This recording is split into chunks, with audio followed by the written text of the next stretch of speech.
ISWIS PM. Yo.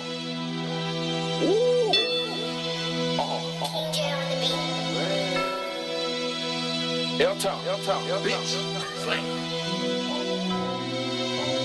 Boy, you niggas talk too much. Fuck that chitter chatter. If a nigga snake me, I'ma turn his ass to Casper. You been trapping all your life, still broke, you hustling backwards. If my bitch give you eye contact, then you can have her. Turn her to my old hoe, so I'll be looking past her. Don't mind me, I just keep it church like a pastor. You couldn't even imagine what it took to get it here. Ay, I just ran through 100,000 last year. Ay, keep that on the hush. Don't tell my baby mama's child support it hunt me like I know what you did last summer. Ay, real niggas, we just think these niggas bitches color pink. They probably somewhere washing they pussy in the fucking sink. Let that sink in. I put that on the fan. If a nigga cross me, they won't cross nobody again. Ay, many men they hate me, but they bitches wanna date me. Ay, baby, I've been going crazy. I've been on one lately, smoking presidential Ronald Reagan. I don't do nothing basic. Ay, reporting live from the basement, balling like a pacer. Ay, I'm getting that fast money in the fast lane like a racer. Ay, got a Glock with a 50 clip, it erase all your data. Ay, headshot or leave a fuck nigga on the pavement. Ay, his mama better pray for him. They hope that ambulance save him. Ay, will he live or will he die? His lifeline on the maybe. Ay, that's what he get for fucking with me. This shit real, that's on baby. Ay, this shit get tragic. These niggas don't want no smoke. No, they don't want static. David Blaine shots from this Glock, it work magic. If I let this bitch fly, you'll disappear, you vanish. Poof, be gone, ay. Poof, be gone, ay. Poof, be gone, ay. If I let them shots fly, you will disappear like magic. Boy, them niggas fuck niggas, they don't want no static. Fucking with me round this bitch, this shit'll get tragic. Slide with me, I'm riding. We try for that gold medallion. Pass the drip, I'm drowning. Die too far, that money poppin', she be silent. When she see how much the pockets crowded, we be filing through them blue notes. Who want product? He a client. He just posing with that pose, too dramatic. He want drama, we won't conversate about it. That Uzi clear the mileage. Let me keep it real, I ain't got no bodies. But for that fam, bitch, I'm catching charges. No need for them niggas to bodging. I'm already in his closet. Post up on the mound, I'm a pirate, he a dodger. Fastball at his face, he a race, not playing tomorrow. The shooter and the driver, one man gang, I'm on the island. Try that with Honda, you gon' get more than a couple patches. Helltown bitch, we ratchet, get up with me for the bashes. Nigga, they couldn't imagine, through the mud, we too savage. Used to sleep out of roaches, live out of poachers, shit was tragic. Breaking down them bundles, moving thunder, terror, man, This shit get tragic. These niggas don't want no smoke, no they don't want static. David Blaine shots from this Glock, it work magic. If I let this bitch fly, you'll disappear, you vanish. Poof, be gone, ay. Poof, be gone, ay. Poof, be gone, ay. If I let them shots fly, you will disappear like magic. Boy, them niggas fuck niggas, they don't want no static. Fucking with me round this bitch, this shit'll get tragic.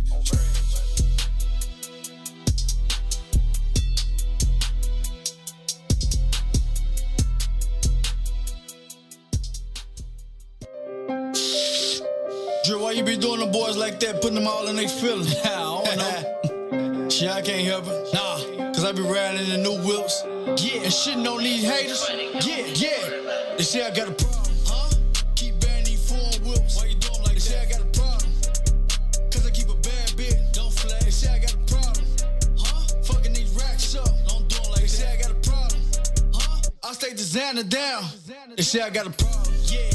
They say I got a problem. They say I got a problem. They say I got a problem. They say I got a problem. Pulling up a new whips. Yeah, I got a problem. Yeah, I got a problem. Yeah, I got a problem. Yeah, I got a problem. Yeah, I got a problem. Stay drilled up in the lace. New whip, new bitch. Pockets full, walk with a limp. Ballin' on you niggas like Sean Kemp. New stick, got it on my hip. Stay drip down, keep a bad bitch. My crib, filled with muscle wheels. Young flat nigga, rockin' skinny jeans. Balenciagas on my feet. Pulling up, I'm flicking on them. All the jewelry on me, water dripping on me. My jewels bright like chandelier, like bad bitch. I ride fast whip. Got niggas mad with some sad face, cause I came up, started from the bottom. No hand out, got it on my own. Was a team player, but they ain't show love. Put the niggas on, team full of boss. I'm a flat nigga, yeah, I stay sauce. Yeah, I stay fly, yeah, it's every day. Yeah, I got a problem, can't hear myself. I'm fucking out of women.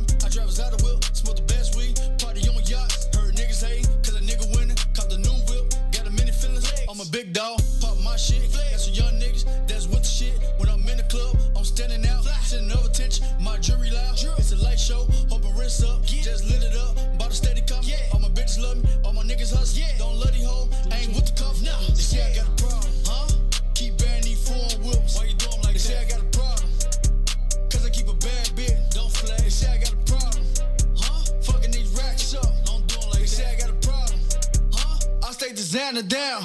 They say I got a problem, They say I got a problem. They say I got a problem. They say I got a problem. They say I got a problem. Pulling up a new whips. Yeah, I got a problem. Yeah, I got a problem. Yeah, I got a problem. Yeah, I got a problem. Yeah, I got a problem. Stay drilled up in the lace. I got a problem, they know that I'm with it. I smoke me an L, but you know that I'm winning. I'm speeding through traffic, they know I'm a risky. It's talking behind me, you know that's a ticket. I rap with my guys, they know I'm a split it. And we not the same, hope you know that we different. You on her back, she want it, she get it. If I start up the cat, hear the roar in the engine. I went and got me a bag. Told my little bitch we gon' run it up. Yeah, heard you and caught you a bag. You ain't built for this life, you keep fucking up. I got a problem in love with the straps. In case you keep thinking about running up. 2 pockets full, had to give me some more. Now 4 pockets full, had to double up. They say I got a problem, huh? Keep bearing these foreign whips. Why you do 'em like that? They say I got a problem, cause I keep a bad bitch. Don't flag. They say I got a problem, huh? Fucking these racks up. Don't do 'em like that. They say I got a problem, huh? I stay designer down. They say I got a problem, They say I got a problem. They say I got a problem. They say I got a problem. They say I got a problem. Pulling up a new whips. Yeah, I got a problem. Yeah, I got a problem. Yeah, I got a problem. Yeah, I got a problem. Yeah, I got a problem. Stay drilled up in the lace.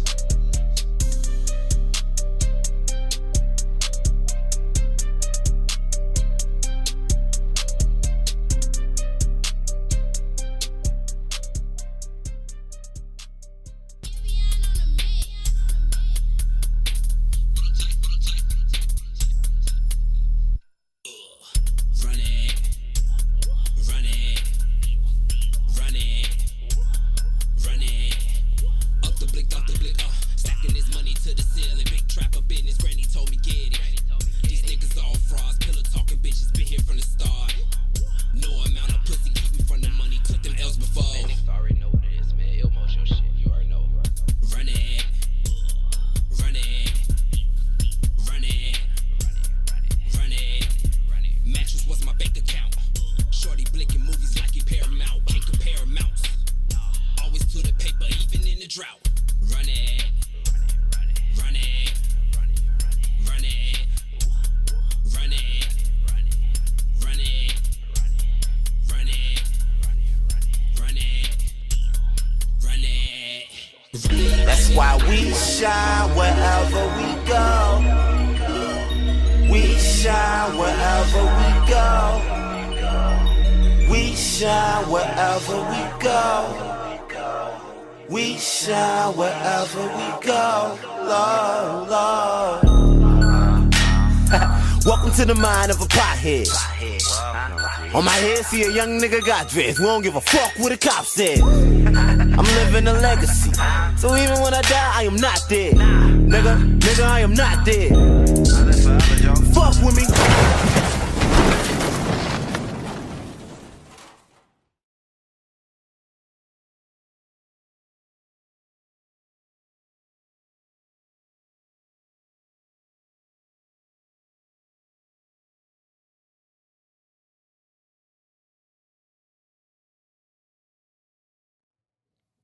Great afternoon to you, wonderful people. Welcome to this Monday edition of I Said What I Said. We are live from the What's in It for the Black People Media Studios alongside Toussaint Warner. My name is Herb Howard.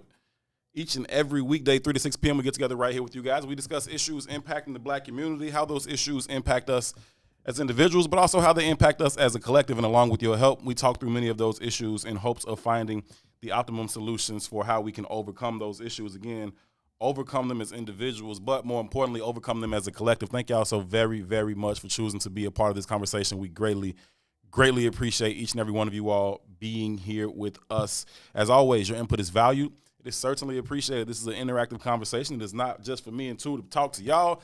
It is for us to talk to each other. So please feel free to leave your contributions to the conversation in the comments. We will read through as many of them as possible while we go through the conversation today. We would kindly ask you, please take a quick second to share the broadcast. Share it on your personal page. Share it even within your personal network. Absolutely anyone that you think would add value to or find value in this particular conversation, we welcome them to be a part of the discussion. It is our belief that the more like-minded individuals we can get to be a part of this conversation, the better the opportunities we have of finding the optimum solutions for overcoming those aforementioned problems. So please, please, please take a quick second to share the broadcast. We would certainly, certainly appreciate that. Again, as I said what I said, it is intellectual thuggery at its absolute finest. My name is Herb Howard. His name is Tucson Warner 2. What's happening, good brother? What up, family? Blessed and highly favored. How you? Man, I am ever aware of how blessed and highly favored I am, man. Had another loss in the What's in It for the Black People Media family. DK passed away today. Maze hit me up about that earlier. And, this virus, man, it's crazy. And shout out to the Bigs, man. I was watching On the Soil earlier, and they spent a good amount of their time opening their show, just, not only talking about that particular loss, but, just the reality of this virus, and also just recognizing the importance of the day and the gift that every single day is, man. And while we are all dealing with different things, but to just remember to be grateful, remember to be appreciative for another day here, and to also value those around you, because life is short. And while I was watching them, I was reminded of how grateful I am for my village and for my circle. Not only my immediate family, but my extended family, certainly my What's in It for the Black People Media family. It's when you kind of keep getting hit with more and more news like that. I didn't know the brother very well. I know that Gino was sharing some personal stories about him, and T, and like I said, certainly Maze hit me up about it. But it's just a sobering reality. Obviously, we dealt with as a family, trying to wrap our arms around the Millhouse family last week as Brother Wilbur lost his mom, and trying to be emotionally supportive for Don and the family as well. So when these type of things happen, it's just a sobering reality, and it just kind of puts things in perspective. And so I don't want to, like I said, I think the Bigs did a phenomenal job on the soil of kind of, encapsulating what this kind of feels like and what this moment is. So I don't want to spend a whole lot of time kind of rehashing that type of energy, but it's something I definitely feel. And so, yeah, man, I am, as keenly aware of how blessed and highly favored I am, as I've ever been, even as I deal with, whatever challenges that I'm dealing with. Everybody's got them, and so as we deal with them, I just, try to remind myself to stay grateful for, the countless blessings that I do have. Yeah, man. I didn't know DK like that. I've seen him on the basketball scene just because, my son is heavily engaged in basketball. Mm-hmm. But definitely condolences to the brother. But in that being the opening statement of the show, yeah. What I did over the holiday, one of the days over the holidays was I watched this Disney flick with my daughter. Mm-hmm. And the name of the Disney flick is Soul. And it's like a black animation flick that Disney just put out, mm-hmm. right? And, man, the shit blew my mind. You know what I mean? It's probably one of the best movies I've seen in a very long time. Okay. You know what I mean? It was for a few reasons, too. One, just from the artist's perspective, the animation and the encapsulation of black life was probably the best I've ever seen in regards to like an animated movie. Mm-hmm. Mm-hmm. Disney really captured the energy of black people in regards to how they animated us, and that's something you rarely see. Yeah. But secondly, the message of the movie was like on time and on point, Mm-hmm. And the basic message is something that I kind of live by in the first place, but I know that message is oftentimes missed on the vast majority of us. Facts. And the message of the movie was, to enjoy the journey. The journey itself is what provides value to the destination. That's what it is. You know what I mean? We kind of have this. It's funny, man. We talk about millennials a lot, and I'm just talking about in regards to the context of the colloquialisms of normal conversation. Sure. And there's this idea, and I don't even think the idea is wrong, but I think the idea is maturated over time and manicured and it gets exposed via your generation because you're just the last generation. But there's this idea that you all are the entitlement generation. And when I look at my children, who would probably be Gen X, they even worse than you all. You know? And in that entitlement, it is this kind of end goal over everything else kind of philosophy. Sure. You know, my son want to be the greatest basketball player that play the game, but he don't want to put in the work. You know what I mean? I want to have the dress code of the stars, but I don't want to pay for the dress code of the stars. Good point. You know, I just want to show up. Good point. And you get Instagram or, you know, any of the social media sites that kind of allows you to kind of show up in that space without anybody knowing your backstory. And at some point, you can kind of create the destination. Oh, it could be 100%. It's cool. Fugazi. Yeah, it's fugazi cap. as hell. You know what I mean? But it gives you the appearance of I've arrived without doing the work. So you have like celebrity Instagrammers. Oh, yeah. You know what I mean? Oh, yeah. And legitimately, their claim to fame is fully grasping and understanding the psyche of when to post a picture. Complete bullshit. It's complete bullshit, right? But it still kind of gives you that feel of I've arrived. But it's an empty feeling of arriving. So you continually focus on trying to get more and more popularity. And the popularity is what's driving you. And but see, what we miss in that conversation is that most time the people are popular, it's based on something. It's something that they're providing to the lexicon. Right. They're popular because they do X, Y, Z well. They're popular because they've invested in and have mastered said skill, whatever that said skill might be. You know, now you just kind of popular for popular sake. Sure. You know, famous for famous sake. And the movie Soul kind of starts out with this guy who's a band teacher in the high school. And he was doing that gig out of necessity, but his goal was to kind of be a premier musician in jazz. So he gets an interview in the beginning of the movie with a high-ranking jazz quartet, you know, randomly. And he goes in there, and for the first time in his life, he kind of gets in his zone while playing his instrument. And he jammed so hard that they was like, man, I want you now. Start on the spot. So this is the first time he's ever gotten this opportunity, but it's an opportunity. Right, and it's a life-changing opportunity. Life-changing opportunity. He's been chasing this all his life. Right. So he's excited. He leaves the interview, and within 5 minutes, he walks and he dies. Wow. He dies the moment that he gets his opportunity. Wow. His journey was completed. So his soul kind of goes into this kind of purgatory state, like in between heaven, and they had this kind of job for souls that came where you can kind of, the souls that were about to be birthed, you try to help them find their spark in life. Yeah. Right? And they pair him with one of the little souls who never had any interest in going to Earth because nothing sparked her interest. You know what I mean? And the story goes on. They finally get there. He convinces her to go to Earth. But his whole job is trying to sneak his soul back in his body. Right. So he's not fully dead. He's like in a coma. Right. So he's trying to sneak his soul back in his body. But in order to do that, he has to trick her into going down, being born. Okay. You know, come down. He finds his way back to the body. He gets his and she's down. Never wanted to be down on Earth. Okay. And now she's exploring Earth in a way that everything is like captivating. They like spoiler alert, spoiler alert. Most of y'all ain't got no goddamn login to Disney anyway. So deal with it. Did y'all even watch Safety? Right. Did y'all watch Safety? That's the most important movie to watch. We told y'all to watch Safety 2 weeks ago. We brought y'all to start a movie on the show. Did y'all watch Safety? Right. All that shit. Spoiler alert. Y'all ain't got no damn Disney. So in the end. Ride with me. Ride with me, goddammit. But no. But seriously though, so convinces the soul to come down there. But after all this pushback from not wanting to be on Earth, the soul that he convinces to come down there is mesmerized just by everything. She's just enjoying the journey. So the whole time, but she's in his body, and he's in a different body. You know what I mean? Some mishap happened or whatever. I want to spoil the whole thing.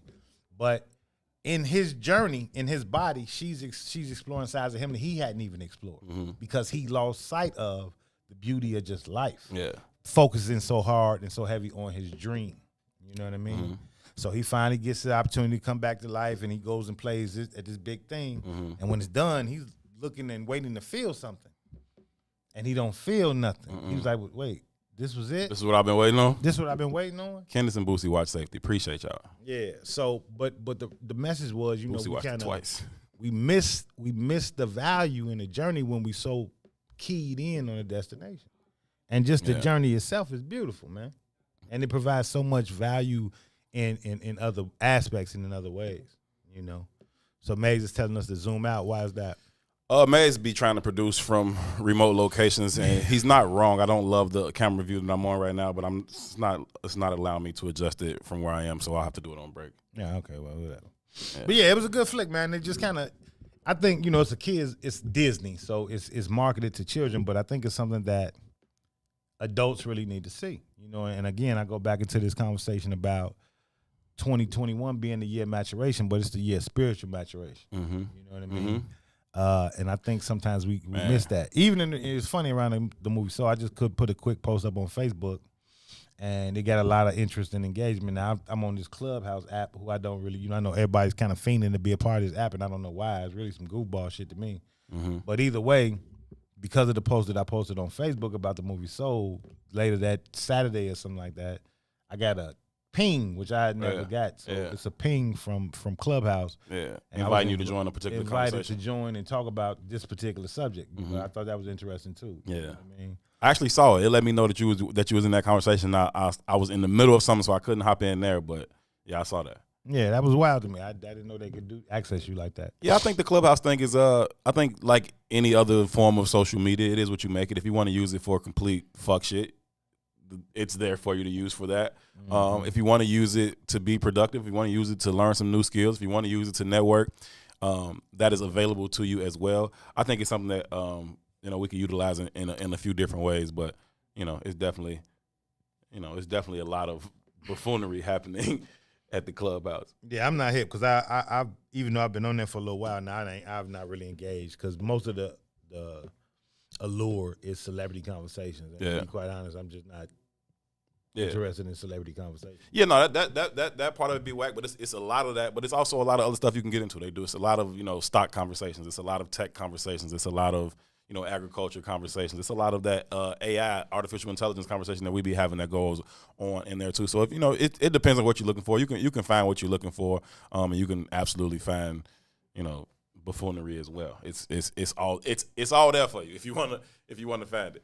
But anyway, man, like yeah, the message in that is dope, man. It absolutely is about the journey. And when you said that, you know, he got the big opportunity, killed the opportunity, and then literally died right after, I think that to me that was just like symbolic of, you know, your journey is complete, man. It's some people that should have been dead a long time ago, maybe even myself included, right? Just some of the stuff. But I just think that you have a purpose here, and until you fulfill that purpose, until you've walked that journey, you're gonna be here. And perhaps as soon as that journey is over, then you've run your course, and it's time to bounce, man. I try to keep that in mind, you know, especially when we have, you know, sudden loss of life. Like, you know, that person ran their journey, that person made their contribution to society, and you know, God had something else for them to get done. And so, you know, it is important to be ever mindful of the journey and see the value in the journey. Be present in the journey. Be present in the journey.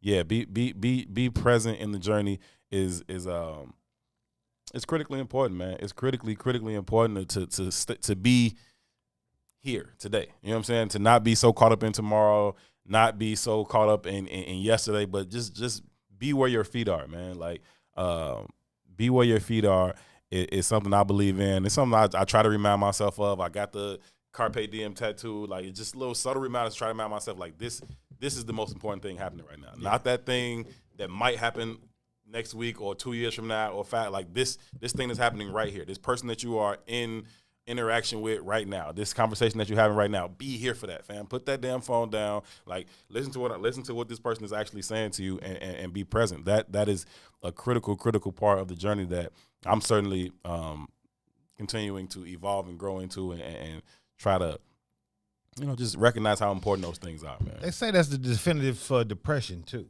What's that? They say, yeah. That's where anxiety is. When you try to live in the past, or when you project to the future and not identify or relate in the present, it is the precursor to always being depressed, because you can't change the past, nor can you predict the future. Yeah. You know what I mean? And I think that oftentimes, you know, I talk about that, the level of aspirations that kind of drive us in our community. Yeah. It puts us in that position of constant depression. Yeah, you either depressed about something that already happened, That you blew or you off, anxious or about something that's what's coming up in the possibly future. gonna Like, happen. man, be right here. It's cool. It's cool. Right here. Right here. Right here is cool. Right. Yesterday is what it is. Tomorrow's gonna be what it's gonna be. Right here is cool. Be there. Be present, man. Y'all be there and be present with your people. Make sure you are in the moment. In the moment. In the moment. Not only for yourself, but for those around you. Again, life is short. I want to send my condolences again out to DK, his entire family, and everybody who knew him. Maze included. He hit me earlier. He's like, man, I'm not gonna be around the studio much today. I'm dealing with this thing today, and so, you know, it's a tough day. But we gonna keep it pushing, man. Shout out to all of the content on the page today. Shout out to the Ruthie Moore Show. Shout out to the Book of Dawn. And On the Soil. Did I miss Celine. Did I miss Milwaukee Hills World today? Because I checked and I don't. No, I came. I watched You a watched little bit of it. I watched some of Don. I was moving around a little bit today. I caught a little bit of Gene and T when I was in this because I got to the studio a little bit earlier, but it was on today. I I popped didn't in. see the Ruthie Moore I popped show in at like 12, and I did not see the Milwaukee Hills World, so I didn't know if I don't know, but I was trying to get dressed. But there go King Celine right there. Honor and respect, King, only now exists. Past minds reflections, future minds projection. That's real. Dig it. We got to take a break. When we come back, we're going to be present right here. What's in it for the Black People Media Studios alongside two. My name is Herb. This is I Said What I Said. We'll be right back. You did. WIFTBPN.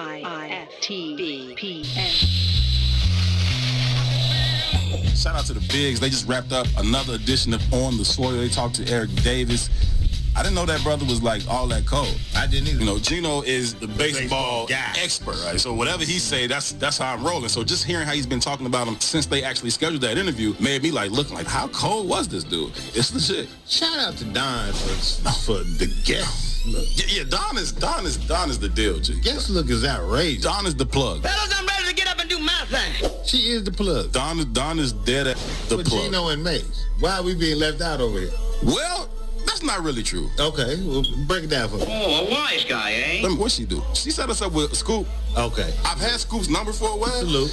But even like my I'm associated with, Don is like boom. You know what I'm saying? So I be like, hey, let's get you on the show sometime. I'm like, yeah, let's set it up. You know what I'm saying? Let's talk about it. We'll do. Don like, hey yo, I need you on the show tomorrow. Like, okay. Okay. Sit your $5 down before I make change. Like it's different with the big little sis, man. The last of the Gambinos or something. For real. She about that action. So shout out to Don, man. Shout out to the Book of Don. WIFTBPN.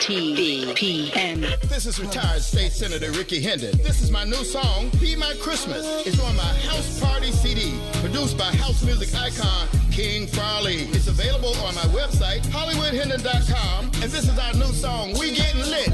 The album also has songs like Throwing the Money. Get the House Party CD in time for Christmas and New Year's Eve. This is the king of house music, Farley Jack Master Funk, and I endorse Hollywood Ricky Hendon. Let's go to work.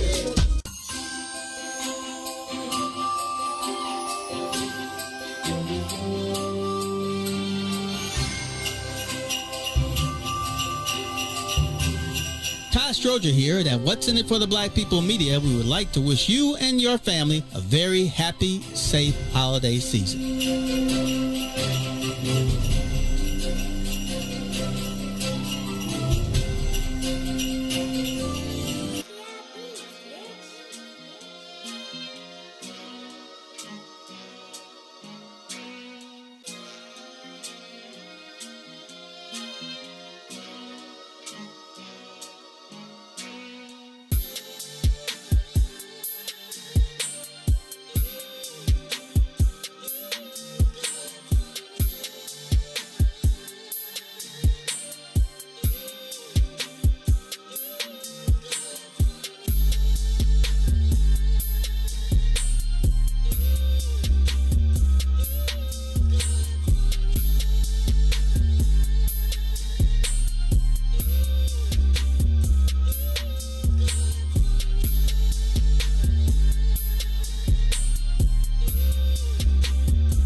What's happening? ISWIS fam. We appreciate y'all so much for tuning in here on this Monday. Hope y'all feeling good. Hope y'all feeling refreshed from the weekend, productive. Hope your holiday went well. Hope you had a chance to enjoy whatever it is you choose to enjoy in this holiday season. Happy Kwanzaa to y'all, too. Hope you all are observing intentionally the 7 principles of Kwanzaa. Thank y'all so very, very much for choosing to be a part of this particular conversation. We call it I Said What I Said. We believe it is intellectual thuggery at its absolute finest. My name is Herb, alongside the one and only Toussaint Warner 2. I found out something about you today. Sunday that I had no idea about. Okay. I'm gonna leave it. I'm gonna leave it to Maze because it's Maze's joke. but just know that when I got here on Sunday morning for the kickoff kickback with the bigs, Maze had jokes for you, bro. Yeah. Maze had jokes for you, and they was funny actually. They weren't even Bolingbrook quality jokes. They was good jokes, bro. They was good jokes, man. So I hope y'all had a good weekend. I certainly did, man. Had a brief moment to hang out with a few of my family, about 5. It was 6 of us. So 5 of them came over on Christmas night. They came over and we hung out, man. And Friday was the first time in a long time that I did not have to do anything, right? It's on any given day where I just didn't have to do something. And I took full advantage of it. I didn't do shit, okay? I didn't do nothing. I was chilling all day. I was in the bed. I ain't put on clothes till like 7 o'clock, bro. I didn't Friday Christmas? Friday was Christmas. Okay. And even when my people can't start coming over there, I was like, yeah, I'm chilling, man. Like I be out there. I come down there and play with y'all in the middle. Like I'm chilling. I am chilling. And I definitely did that. So I absolutely felt like getting up and coming out and hanging out with my peeps. So it was a very, very refreshing weekend for me. Did a lot of relaxing on Friday, a little bit on Saturday. Then Sunday we got up for the kickback, came in here, chopped it up with the bigs. We had a good time, had a really good show. And the Bears won, man. The Bears handled business. The Bears are now in control of their own destiny as far as making the playoffs. Don't they got to play Green Bay? They do have to play Green Bay. Yeah, they're not in control of their destiny. It's a wrap.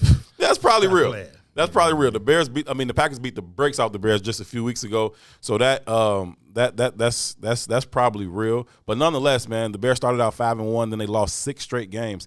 And when you lose 6 straight games, you don't think you're going to have ever any chance of making the playoffs in any way, shape, or form, let alone control your own destiny going into Week 17. So the fact they've, fought their way back into being in position to where if they win, they're in the playoffs, it's pretty cool. And even if they lose, if the Arizona Cardinals lose, they still get into the playoffs. So the Bears are in a pretty decent position as they head into Week 17, albeit against their arch rival Packers. I don't even know why they call it their arch rival. The Packers have been beating our ass my whole life.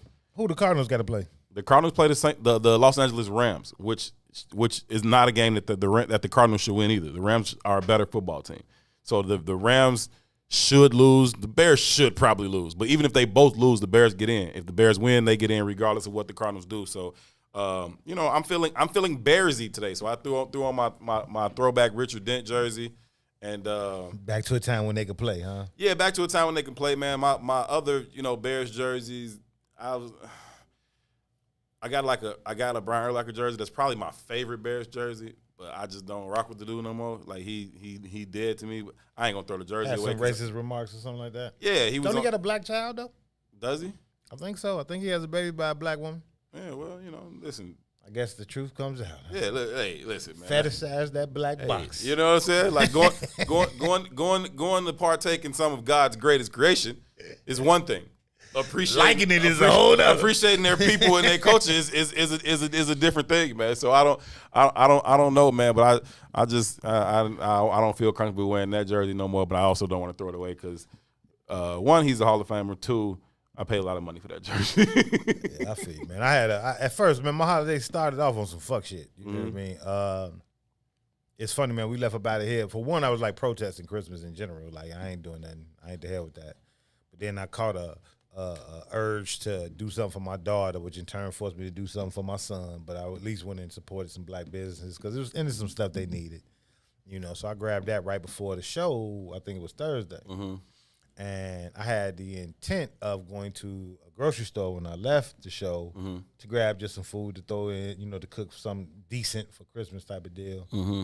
And when I left here, I went and grabbed my daughter first because she helps me shop because I don't know how to shop for stuff like that. Mm-hmm. And then we got there, and I realized that Christmas Eve was a holiday as well. I didn't recognize that before. Yeah. So by 6 o'clock, everything was shut down. Right, so we was about to have a home run in Christmas because I got a pizza from Walgreens and we just gonna ride it out. You know what I mean? Last minute, man, my aunt called me like, man, slide over here, and it was kind of impromptu. And she made a roast and some. She had a crab boil, but a few of my cousins showed up. It was like real impromptu, but it was enough family for it to feel like a Christmas. You know what I mean? Man. What's your uncle name, man? Over at Red Pepper. Craig. Yeah, he told me he'd run into you. It's my man. Yeah, it's my main man. That's my man, bro. Like we be like when outside is open, that's my little watering hole. Yeah, man. Shout out to Craig Martin, man. Everybody in the city know Craig Martin. You know what I mean? Man. He is a cool dude, super smooth. Always show love every time I walk up in there, man. And he's like my surrogate father. He'll shut down the whole joint and be like, "Yo, y'all gotta watch my nephew podcast." Hurry, because shut down the whole, turn the music off. Definitely a fly dude, bro. Yeah, super fly. His daddy super played smooth. for the Bears, actually. Yeah. You know what I mean? And he was a hell of an athlete, too. So, we talk about ball. I don't hoop at all no more. Yeah. But growing up, that was, I hoop with my uncle. This is a true story. Like, from the age of 6, every day, every Sunday from the age of, like, 6 to the time I was, like, 24. From the time I was 6, first he was big on golf too, so he forced me to be his caddy at like 5 in the morning. Hey, and we would go to that's tough work, but it's rock a whole course work. out, and then by the time he finished the course, we would go to the gym, and we'd be at the gym by like 8:39. And I did that every Sunday of my life in Parkway Gardens. We played in Parkway, and I did that every Sunday of my life up until like with him. Up until like 16, 17, 18, but then I got my own whip and I stopped doing the caddy shit. Oh, it's over with that. I beat you up there, G. It's over with that. But I still went to whip till I was like in the 24. streets now. You know what I mean? Nah, I dig it, man. Yeah, it became like a tradition. Like even when I was a hot boy and going to the clubs, like we'd be out at the club 6 in the morning. I mean, however late the club. Late, 5, but still hop 3, up 4, at 6 in the morning to go do the golf. Going to hoop in the morning, every rip. Yeah. And I got some of my buddies on it. Even like it was a time when I had a car, maybe one of my partners didn't, and we'd hit the club, and let's say I lived in Inglewood at the time, and they lived in the hundreds. When we leave the club, I get out the car. It's my car, but I let him take the car to the crib. Yeah, because you live further than me. I ain't going to the hundreds coming back to in the morning. Yeah, right, you know what I sure. mean? So we can go play ball, and it was like a regular thing every weekend. No, that's real. You know what I mean? So that was always dope, man. I always appreciate my uncle for that. Yeah, no, it looked like a real cool gathering, man.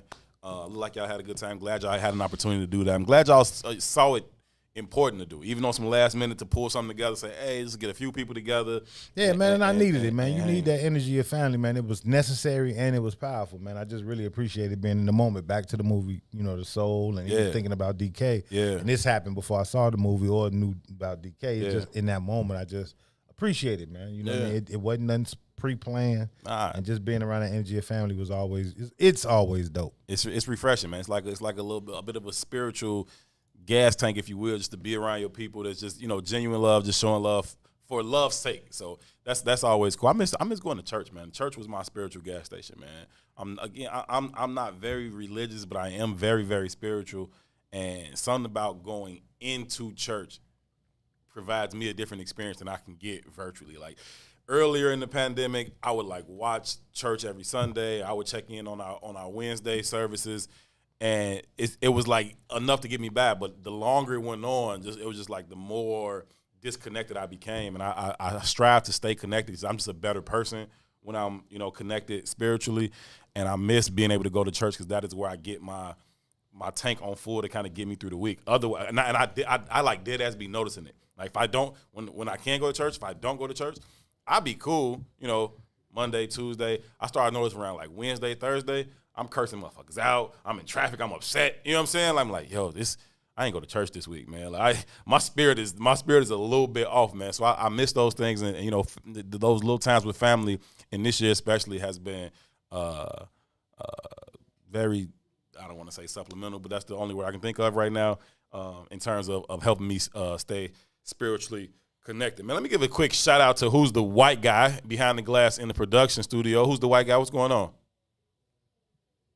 Who's the white guy ain't paying us no attention? No, I'm paying attention. I got other people talking in my ear over there. So. Yeah, you good? I'm good. How you doing? Ain't nothing to it, man. Just checking in with you. That'll be all we need from you today. Hey, we got a lot of people commenting in the comments. If that black woman behind you wants to talk, tell her to feel free. It's a lot of people in the comments saying Urlacher does have a black baby. Yeah, I saw it. Yeah, a lot of people confirmed that. This one just blew me, though. They said that Strom Thurmond has a black child. That had to happen on the plantation by force of rape. Like, that's next level. I'd have never believed that one. Mama McIntosh, I am a proud Trinitarian. I go to Trinity United Church. Proud Trinitarian. Christ. Yeah, man. Shout out to my pastor, Reverend Dr. Otis Moss III. Yeah, that's dope, man. I ain't been to Trinity since a long time, man. Yeah, when Reverend Wright was there? I think Otis might have just started there, but it was like on the back end of Rev for sure. Yeah, Otis Moss like saved my life spiritually. You know what I mean? I credit him with, you know, kind of refocusing me on that. I had got to a place where I was like, fuck that, this shit ain't. But the way he delivers the message just allows it to resonate with me. And so, I love that dude. I'm not a big church guy, but I do like the way Trinity engages in black politics and in black life in the city of Chicago. Yeah. You know, in regards to, like, it's interesting. Unapologetically black, unashamedly Christian is. Yeah, I lost a lot of respect for a lot of Trinitarians though during the Barack Obama era. You know, kind of because they kind of disregard Rev for Barack Obama, and that kind of blew me. Specifically when Rev has a track record, the track record that he has. Yeah. You know what I mean? So that kind of blew me. I ain't big on church anyway, but I respect anybody that's trying to find that spiritual ground and however they're trying to do it. Yeah, I need it, man. I'm a 7:30 service guy. We got 3, so we got 7:30, 11, and 6 p.m. The 11 o'clock is the most popular, but I got to go to 7:30. I got to get up, like, get my worship on, get my day on. The 11 o'clock service is like, it's too early for me to be very productive before church, and it ends too late for me to be very productive after church. You be in there from like 11, you leave at like 2:30. Like we've been in here too long, fam. I can't do nothing. Plus, it's football. It's on Sunday. I gotta bounce, man. I'm getting up out of here. I'm gonna go hit my little favorite soul food spot, get some breakfast, and then I'm gonna go watch these football games. So 7:30 service is my jam. Plus, it don't be as crowded. Mm-hmm. Today is the third day of Kwanzaa too, man. It's Ujima today, so. Yeah.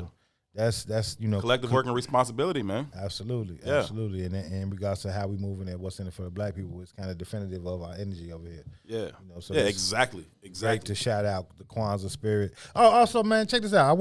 I had a meeting out west. I don't want to say a meeting, but I'm dealing with some guys out west that's doing some stuff with in North Lawndale and West Lawndale. One of them Lawndales. You're not lying. I don't know how it breaks down. But they invited me to this kind of Kwanzaa thing the day after Christmas. Okay. And they played this game there, man, and it was super dope. And I want to find out. I think it's some local cast that made the game. It's very similar to Monopoly, but it's called King of the City. Okay. Right? Okay. And basic breakdown of the board like a Monopoly board, but it's levels. Like, you got to go up a level, which really represents classes. Right? But the way, and it's quick, though, is this what makes it better than Monopoly. Like, you can get out Monopoly. The game within the first go-round of the board. You know what I mean? But what's dope about it is that you learn so much about the city and playing the game.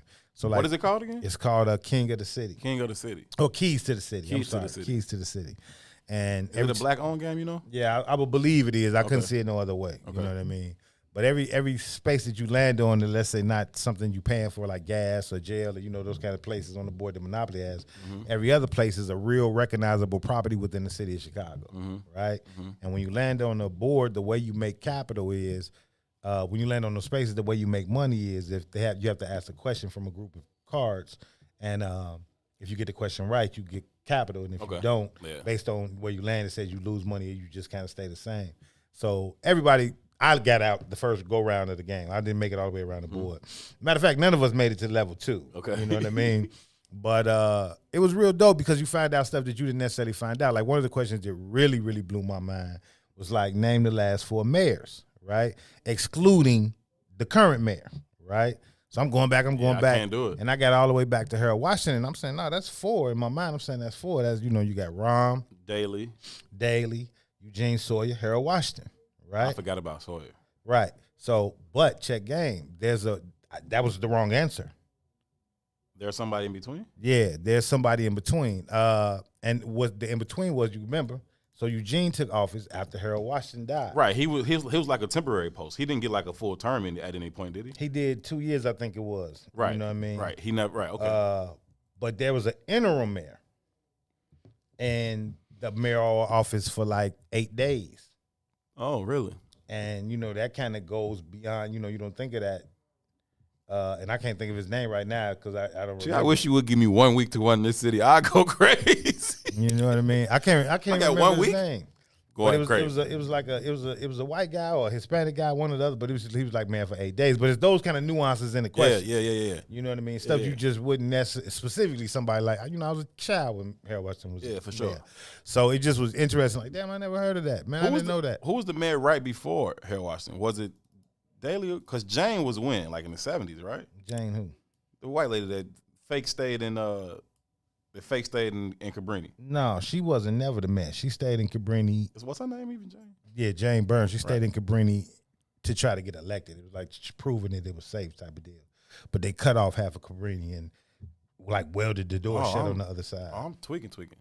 Okay. Yeah. So I can't remember who was the mayor before Harold Washington. I have no clue. That's a dope game. I got to play that game, man. I've been trying to support a lot of different David Duval Orr.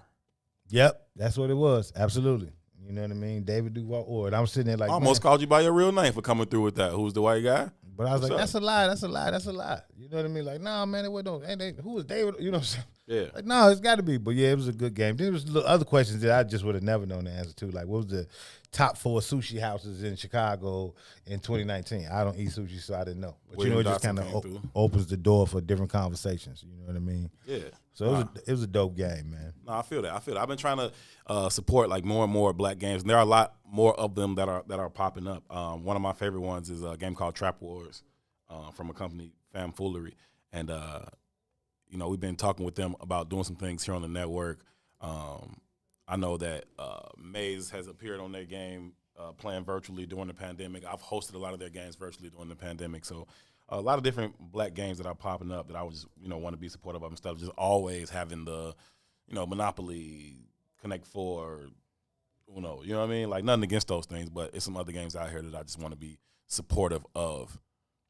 Oh, James Byrne was the man. Maybe I'm completely off. Shit, my bad, Paula. Thanks. Damn. I had that all the way wrong. See, I thought I was hella right, but then some shit I just defer to you. For some reason, I just thought she was just. I thought that was a whole campaign push to when she was running. You older than me. You closer to a memory. Yeah, man. And you more political than Hey, I am. So I own that. I made that mistake. My bad. Good. You Ain't know what I nothing. mean? But again, that was 19. See, I wasn't sure. I'm like, I was 6 years old. 79 to 83. Okay, cool. Yeah. I my bad. So is Orr High School named after dude? I don't know.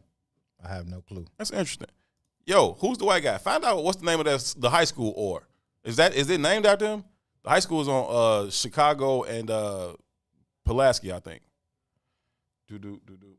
Yeah, I don't know. So yeah, Hip Hop Charades is also a good one for sure, Shaka. That's I own that. what I was trying to think of. Yeah, I didn't know. But we good, I own that for sure. Ain't nothing on. We good. I want to play this video, bro, and I know we finna take a break. So, yeah, but this video is so important right now. Well, how long? You want to play it before we hit the break and talk about it on the flip side? No, let's go through the break All right, cool. We'll do it like then play it because I want to find its exact locations, and the way I found the timestamps was on my phone and the timestamps on the computer is different. We'll do it like that, man. A lot of things we're going to get into today. We're going to hop into that video. I also want to have this conversation about President Trump signing the COVID relief bill and what that's going to look like, what that means for black people specifically.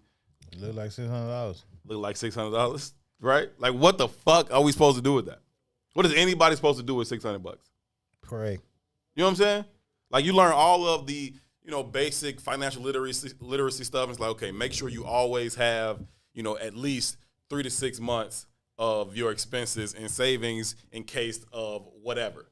2020 was a whole year of in case of whatever. So even, I was cool. You know what I'm saying? Like, my whole industry shut down. Ain't nothing for me to host. Ain't no events for me to put together my own self. Like, all that's, boom, gone. Okay, cool.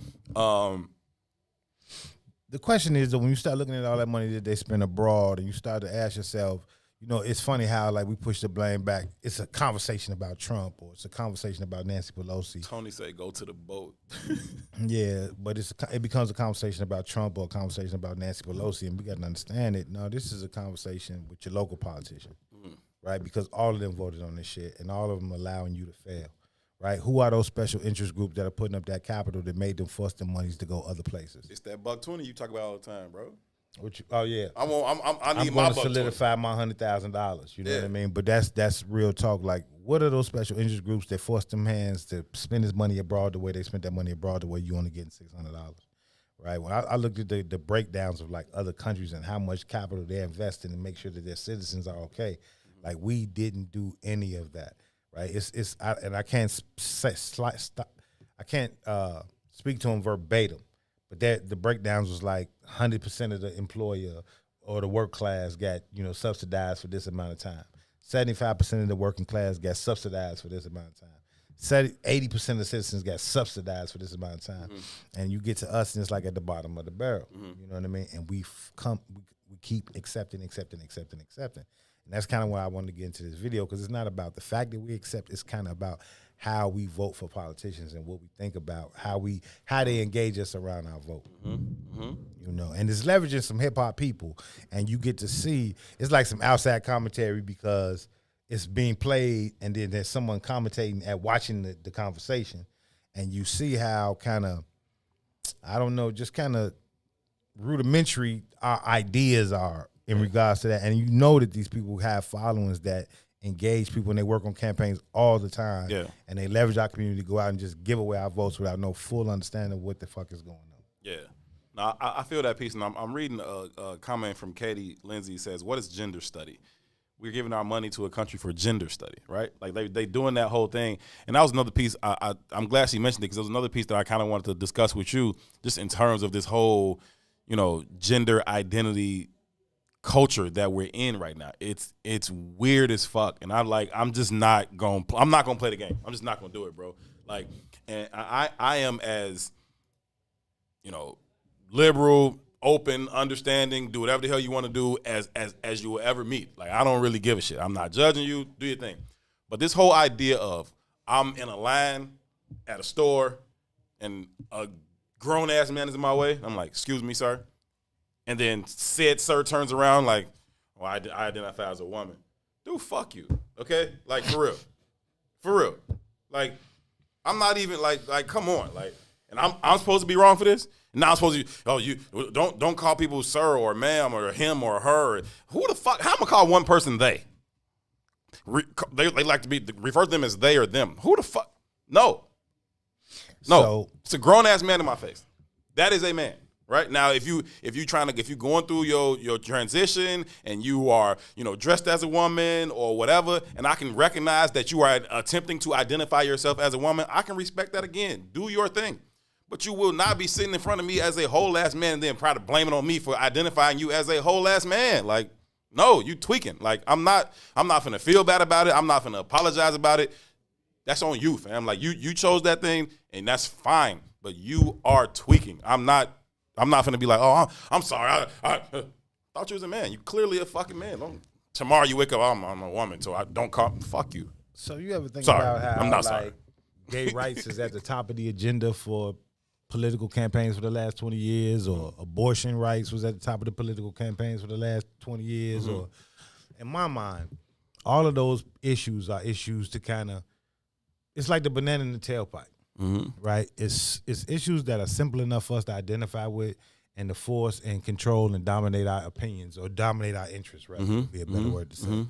And I feel the same way about whatever this gender study kind of thing is, right? It's like, who gives a shit? If you want to be a they, them, or that, go do your thing, right? Do your thing, fam.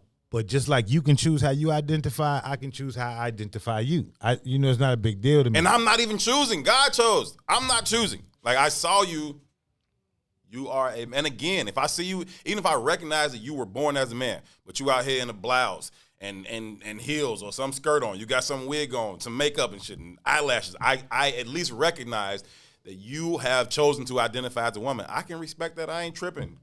Do your thing, sis. Right? But if I just see you as a regular old dude and you like, oh, I identify as get the fuck out of my face. But it's twofold. I know we finna take a break. It's twofold though too, right? It's also what Salim always talks about when he says the future is feminine, right? Garth just put in gender studies in regards to the world of academia is fully about females, right? There is kind of this minimization of the value of masculinity and the minimization of the value of manhood in general is about to happen. And Salim talks about that because there's about to be a lack of value in regards to like a labor force, right? And when you don't need a labor force, you have to push the ideas in a different direction. And getting rid of that labor force allows them to push this feminine kind of energy because men just aren't needed, right? And then you put all your interests over here while they're stealing out the goddamn trough. You know what I mean? And again, and it's twofold because it also breaks down the opportunity for people like you and me who kind of push this masculating conversation, and it gives us like a hot knife to cut through the butter, right? Because it is a popularized conversation, and people want to talk about it and hear about it. So there's advantages and disadvantages, but in regards to the big picture, for me at least, there's things that are more important. You know, when you start looking at that $600 they about to give you, plus the $1,000 that they already gave you, I think the breakdown for the amount of time that we've been under the conversation of the pandemic, I think that breaks down to like $5 a day, right? When you start thinking about 15% of Americans, not African Americans, but if it's 15% of Americans, you can understand that in that 15%, we probably recognize that like 80% of what's about to be January 1, homeless rates. They say, you know, that's 50 million Americans. How many of that 50 million are black people? Because we are in that constant cast of being at the bottom, right? And we start people thinking about who wasn't able to make the rent or who isn't able to make the kind of capital that's been made over this pandemic. It's mostly going to be poor people that suffer. Yeah, for sure. Right? So when you hear all these conspiratorial conversations about population control, or you hear these conspiratorial conversations like, I'm not going to take the vaccine, when you link that to the politics of the moment, I got to ask, are they conspiratorial? Because the shit all lines up to me. No, it is a conspiracy, bro. Like, again, I say this all the time. They place this negative connotation on the term conspiracy theory. Like, I have a theory that they're conspiring against a certain group of people. I can prove it through this, that, and the third. If you want to put a negative connotation on that, then so be it. They are conspiring. It's a word we use in every courtroom across this country every day. They were conspiring to do this, conspiring to do that. Guilty. Ain't nothing wrong with it saying if there's a conspiracy going on. There absolutely is. I had a dude literally flagged me down on 71st and Jeffrey yesterday. I was sitting at the light. I'm sitting at the corner of the light. I am facing west on East 71st on 71st Street. I'm facing west, and I'm about to make a right onto Jeffrey to go north. I had just left a time yesterday. I got a piece of dude flags me down in my car, right? Like, I'm in my car. He steps in front of my car. He's like, yo. He's pointing in my car at a pizza. Like, run that. Let me get some. Yes. It's fucked up. Because I had the pizza sitting up on my dashboard because I don't want to put it in my seat, and it was hot. It'll slide, mess up my pizza. So I sit it up on the dashboard so it can stay as flat as possible. Dude's like on my car, like pointing at the pizza. I'm like, yo, give me some. And I'm like, nah, bro. Like, and so I let the window down. I'm like, nah, bro, you smoked on that. Like, you not getting none of this pizza. He like, well, give me some of that popcorn. I'm like, he's starving. I'm looking in the back seat. It's a bucket of popcorn. I was like, you can definitely have the popcorn, my brother. Like, here go the bucket of popcorn for you. It was unopened, but I'm like, you could definitely have the bucket of popcorn. Like, but it's that kind of moment. That's what I'm saying. Like that was like, yo, this is a grown ass man. Like, and this wasn't like no cluck. Like if he didn't tell me like I'm starving, like I wouldn't have necessarily looked at him like, oh, that dude need to eat. He need a meal. He out here bad. Like he didn't. You know what I'm saying? We living in third world conditions in the hood, man. We nobody's acknowledging that. You know what I mean? There's a reason why you see these young boys, and I'm talking about 0 to 22, 23, 24. Like we look at their fashions and be like, oh, them skinny jeans is whack. But you got to ask yourself, how does a 18 to 24-year-old kid fit in the size 22 skinny jeans? They not eating regularly, G. It's a different thing. They even, we don't talk about this, but the body type has changed because dietarily they're not eating the same. It just is what it is. Conspiracy. We got to take a break. When we come back from break, we're going to play a video for you. We're going to have a conversation on it. This is I Say What I Say. I hope y'all are well on this Monday. Thank y'all for being here. My name is Herb. He's in 2. We'll be right back. WISTPN.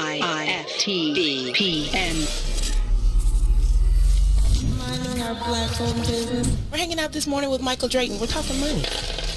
Talk to me about investments and your viewpoint on Robinhood and somebody looking to get started in investments. The Robinhood phenomenon is an app that was initially created so that people can sort of get involved in stocks by buying what's called partial shares, right? You know, at one point, Tesla's stock was over 1,000, heading up some ridiculous price, 2,000, and it split, right? Perhaps the share was too expensive for the average person to buy one share. So Robinhood said, let them buy $50 worth of this particular share to give them access. People started doing what is called trading, which is what I do. Trading is primarily short-term holding. You enter the stock, hope it goes up, and you take the money out. Or I won't get into some of the other strategies. So what this phenomena did create is a new class of investors that took Wall Street off guard. Basically, it was all of this new money coming in. And a lot of the money came in from the stimulus checks, by the way, because people were at home and they needed something to do. They weren't as privy to DraftKings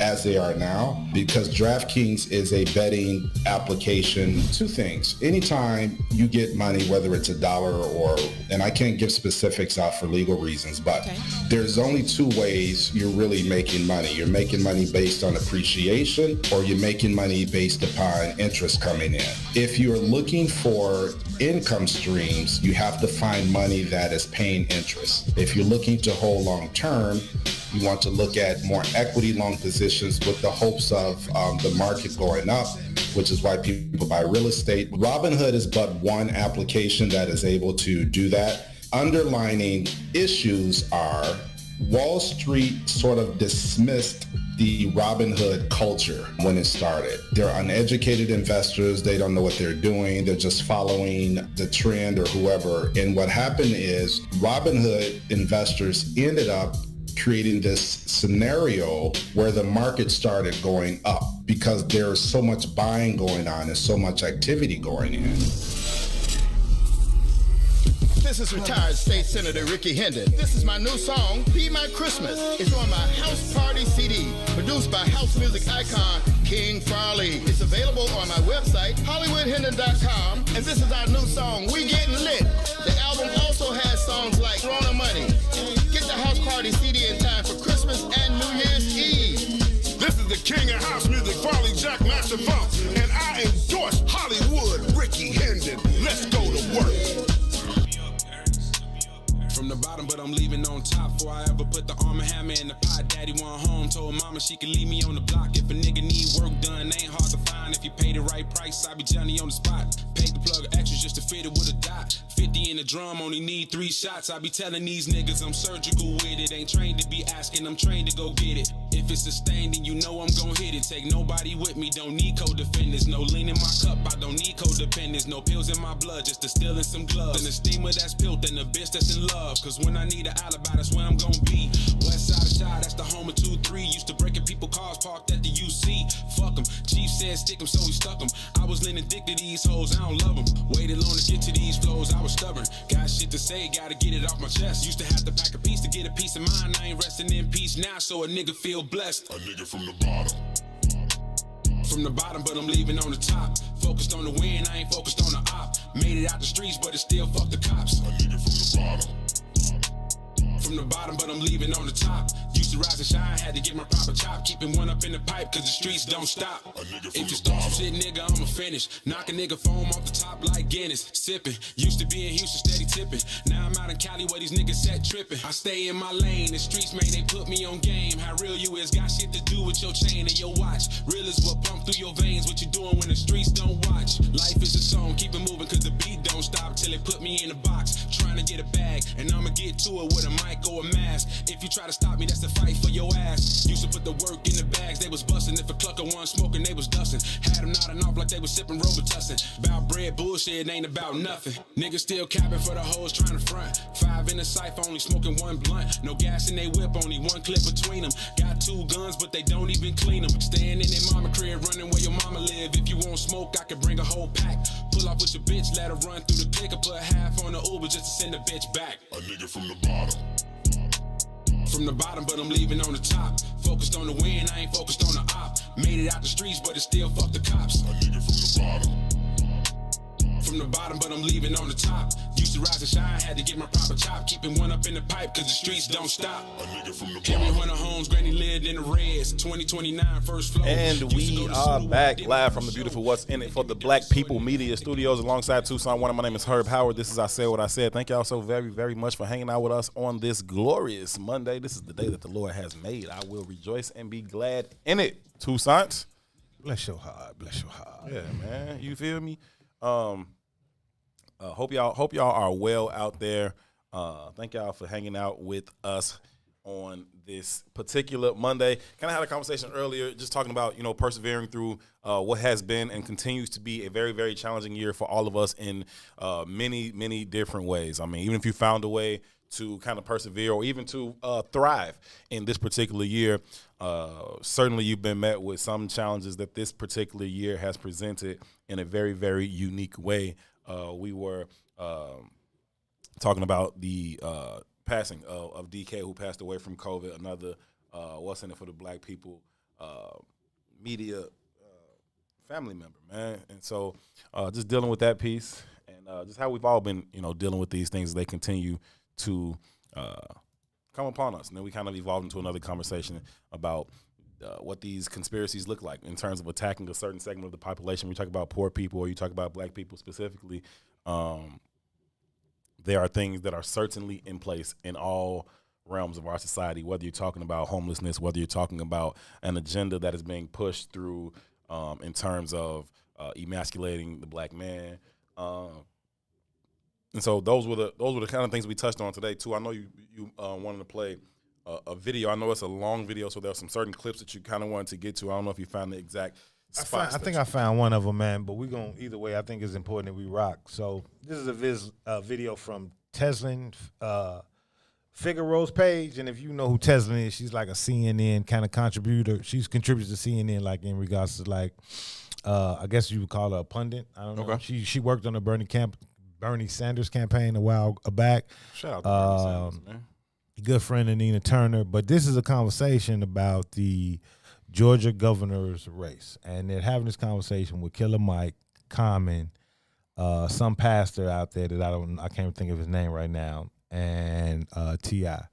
And, T.I., Killer Mike, and Common, all faces that show up on a lot of kind of political campaigns. Indeed. In regards to listening to either of them, I probably wouldn't pay neither. And Jermaine Dupri is in this conversation as well.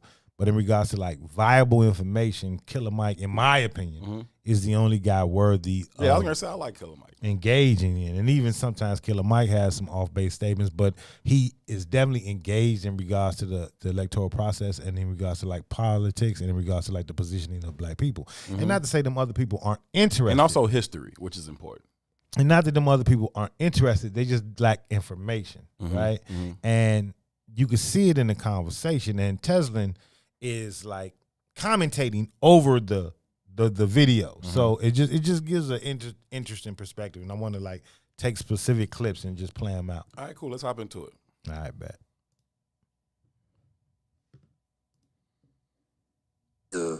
Even some of the criticisms and I really of the wanted to people get past in the T.I., but I community. couldn't get in the I think right that's spot. a great place to start. It's also time to tell the story correctly. Like, I appreciate us being appreciated. I appreciate these two men. I've actually supported both these men's campaign and money. I've supported in prior run.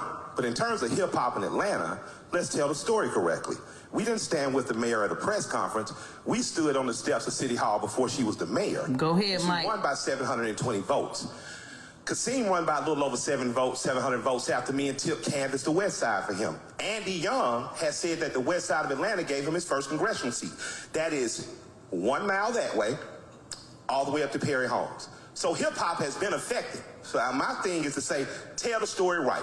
You may not even have a mayor named Keisha, our esteemed Madam Mayor, if it weren't for two rappers who got out there in the rain, say, what we gonna do? We gonna give a speech of our life and we gonna make sure she gets in there.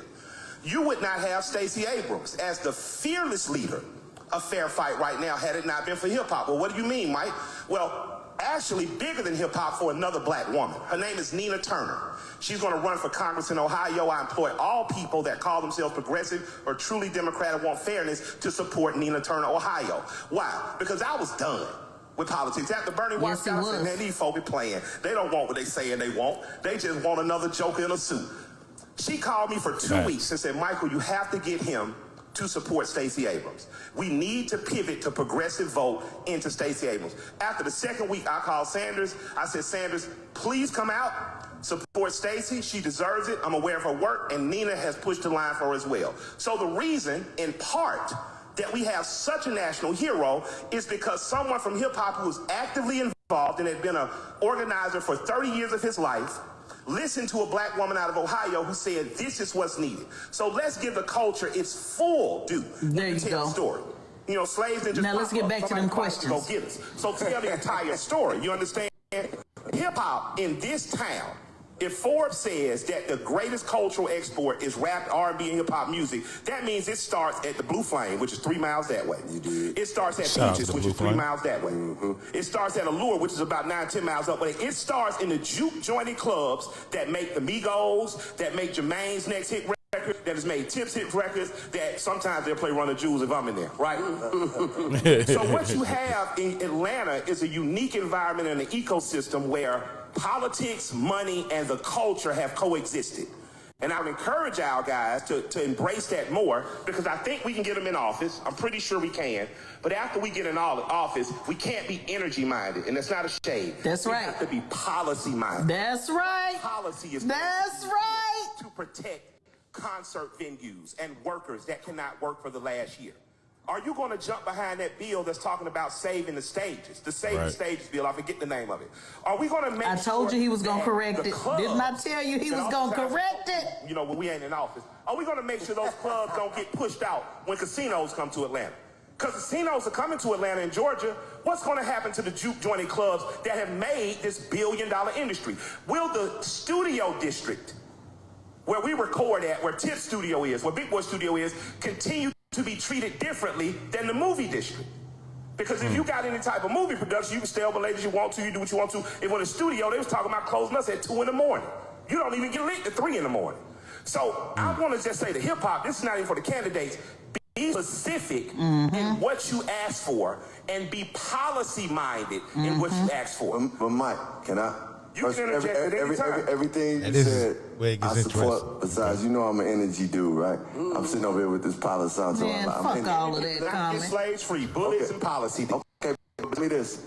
When it comes down to certain business deals, because you're a very smart man, you sit down with certain people, you sit across that table with them, and you look at them, and if you don't really feel like that they are honest. Like Common, please. They can say whatever they want. This is why they don't. This is people shouldn't bring up honesty in politics. What'd you say? We shouldn't bring up honesty in politics because politics causes good men to have to make compromises they may not want to. That's right. This ain't about knocking Common. In both of this is about what's real. This ain't about energy. Good energy. It's about policy. To lead to good policy. You know what I'm saying? It doesn't. Lyndon Baines Johnson didn't give a shit about black people. LBJ gave a damn that his country would not fall apart. Enough positive energy will overwhelm negative energy. I'm just will saying. Lead to be policy minded, and I'll digress. Be policy minded. These two men have great policy. That's why I support you, John, in your last race and this one. I like your policy, except for firearms. We know we don't agree with that, but overall, I'm here not because of personality. I'm here because I feel your policy will affect my community in a good way. And if we send anyone to Washington, them or anyone, and their policy is adverse to my community, then I'm just not going to support them. And I think that we have to get like that because it's bigger than these two guys that I support. Right. It is a condition or mind state we have to develop as a people to say, you've made me feel good words, but policies. Notice how the Reverend talked about the policy. So let's make sure that we're policy minded in engaging him. Well, that's right. And you know, speaking of policy, one of the things we got to pause it right there, hop into it a little bit. Yeah, let's stop right there for a minute. All right. So Mike jumps off the conversation and he's talking about specific interests that the black populace of Atlanta has in mind. Right? Casinos is coming. We know, just as the black populace in Chicago. You know, people go to Atlanta to kick it. It's like 100%. Black Hollywood. It's the black club era. You know what I mean? It's a lot. They're making a lot of money off tourism and how they hang out. So he talked about specific strip clubs that are popping and all that. Shout out to Blue Flame. Yeah, and when this other industry comes, how will that impact those specific places? Yeah. Right? That's a policy kind of a conversation. 100%. Right? Now, Common chimes in, and he says, well, I'm an energy person. Right? He says, I got this Palo Santo right here burning, and Mike responds, he says, that shit didn't free slaves. Bullets and policy did. Keep it a buck, Killer Mike. Now, he's saying that, and Common still goes on with his Philly goody shit. Right. And then T.I. chimes in, again with the let's feel good shit. The actual comment, I think Common said, or no, it might have been T.I. He said, yeah, but if good people are in office, that leads to good policy. Now, that's bullshit. This is a transactional engagement. What am I getting? How am I getting it? What do you need me to deliver so that you can deliver? Period. That's it, right? It's a negotiation, right? And I just thought it was interesting to watch that engagement like it happened, right? Because if we look at our households. Collective working responsibility. But again, let's look at the social construct and how we deal in our households, Mm-hmm. right? When you're dealing with your man, and Tesla's going to get into this later. Yeah, her commentary over the video is Right. hilarious. It almost seems like she's there while Right. she's responding to their ass. She's going to get into this later. She's going to talk about a relationship between the man and the woman. Specifically, how it relates to how we relate to one another in our community is how I talk about being transactional all the time. Mm-hmm. Well, Tesla's going to get into that. Like, oh, no, I need this. Just saying you love me ain't enough. I need to be I need the policy. I need to be on your life insurance. Mm-hmm. I need a wedding ring. These are the things I need to secure the fact that you love me. Right. Right? Right. But in regards to politics, Mm-hmm. in regards to where we need to be negotiating at the highest level, all we asking for you to do is say nice words. Oh, yeah. Right? And it just was interesting to see that shit play out in real time where there was actual pushback to the shit that Mike was saying because those people lacked information. But it's also why we vote for Kamala and say she's the first black woman president when she just ain't. Mm-hmm. It's also why we drove so hard for Barack Obama when we say the first African-American presidents. They're Mm-hmm. not. Mm-hmm. You know what I mean? Mm-hmm. But it's why we push like we push because it makes us feel good. Right? It's why Clinton became the first black president because he could play the saxophone. Yeah. Right? It's just very interesting for me to see that dynamic play out where all the resources are in the hands of these people. These people dominate, control, and dictate where resources go. And we don't ask for shit from them. Right? Wow. But the people who lack that option, the people who support us the most, our family members, we deal with them in a very kind of transactional manner. Oh yeah, it's very matter of fact. It's very black and white. It's very cut and dry with those people. It ain't about how I feel. My feelings should tell me that that's my uncle, right? And I gotta love him regardless of whatever choices he may have made, right? But we don't. It ain't a feeling thing. Then it's just about last time I let you in my house, you did X such and such. You got drunk as hell. You broke this. You stole that. So fuck you, right? But we do not do that with these politicians. Say, well, last time I put you in office, you was drunk as hell, you broke such and such, you stole such and such, which is exactly what the hell they do. You know what I'm saying? But we do not do that. We try, again, as I always say, to find our little piece of comfort within the dysfunction. And I'm with Killer Mike on that. Like, nah, man. It's bullets and it's policy, fam. That's it. Like, can we affect policy? Can we change what's actually happening here instead of just trying to figure out how I can feel best about the BS that's already going on? I'm not trying to feel good about it at all. I'm trying to feel every bit of the anger and pain that comes along with these policies and these decisions that y'all make. There's a lot of pain and anguish that comes with it. I want to feel it. I want to use it. I want to harness it. I want to allow it to motivate me to change it. That's it. Yeah, it's just, Ready Rock is right here saying we celebrated Joe Biden because he said Black Lives Matter. Then he turned around and I can't see the rest of the Turned around comment. and told black people To hell with him and got him selected. Yeah. That's real shit. And it's kind of how we get played. You see the memes of the people getting pushed out the car and they say the Democratic Party on one side and black people after the vote. That's really how it is. But can you blame the Democratic Party when this is all we're asking for? To feel good. You know what I mean? And sometimes I wonder if that desire or that need to feel good is based in our lack or based in our internal view of feeling worthless, right? And those are conversations that we really got to be honest about and really got to have. But I just thought it was very interesting to watch it in real time. And another part of that statement that really stood out to me, or that conversation that really stood out to me, was that Killer Mike was also very honest in the sense when he talked about Nina Turner kind of pushed the button to him to get Bernie Sanders, double back, push the button for not only Keisha Lance Bottoms, but for Stacey Abrams as well, right? And he's probably honest about, it was me and Tip when we stood out the side of City Hall and gave this conversation about Keisha Lance Bottoms that got Keisha Lance Bottoms elected. That's probably not untrue. Yeah, no, now she won by 700 votes. That Because it matters. speaks to the power that they actually hold, right? But their voice matters, right? To say their voice doesn't matter would be false. Right? If they didn't matter, they wouldn't be in these conversations. These people wouldn't select to have these conversations with these people. Right, they would pick somebody else. And if we're going to be super duper honest, you got Jermaine Dupri in the room, you got Common in the room, and you got T.I. in the room. Who's the big artist? Who has the biggest platform and with Killer Mike? T.I. Who's the smallest artist in the room? Killer Mike.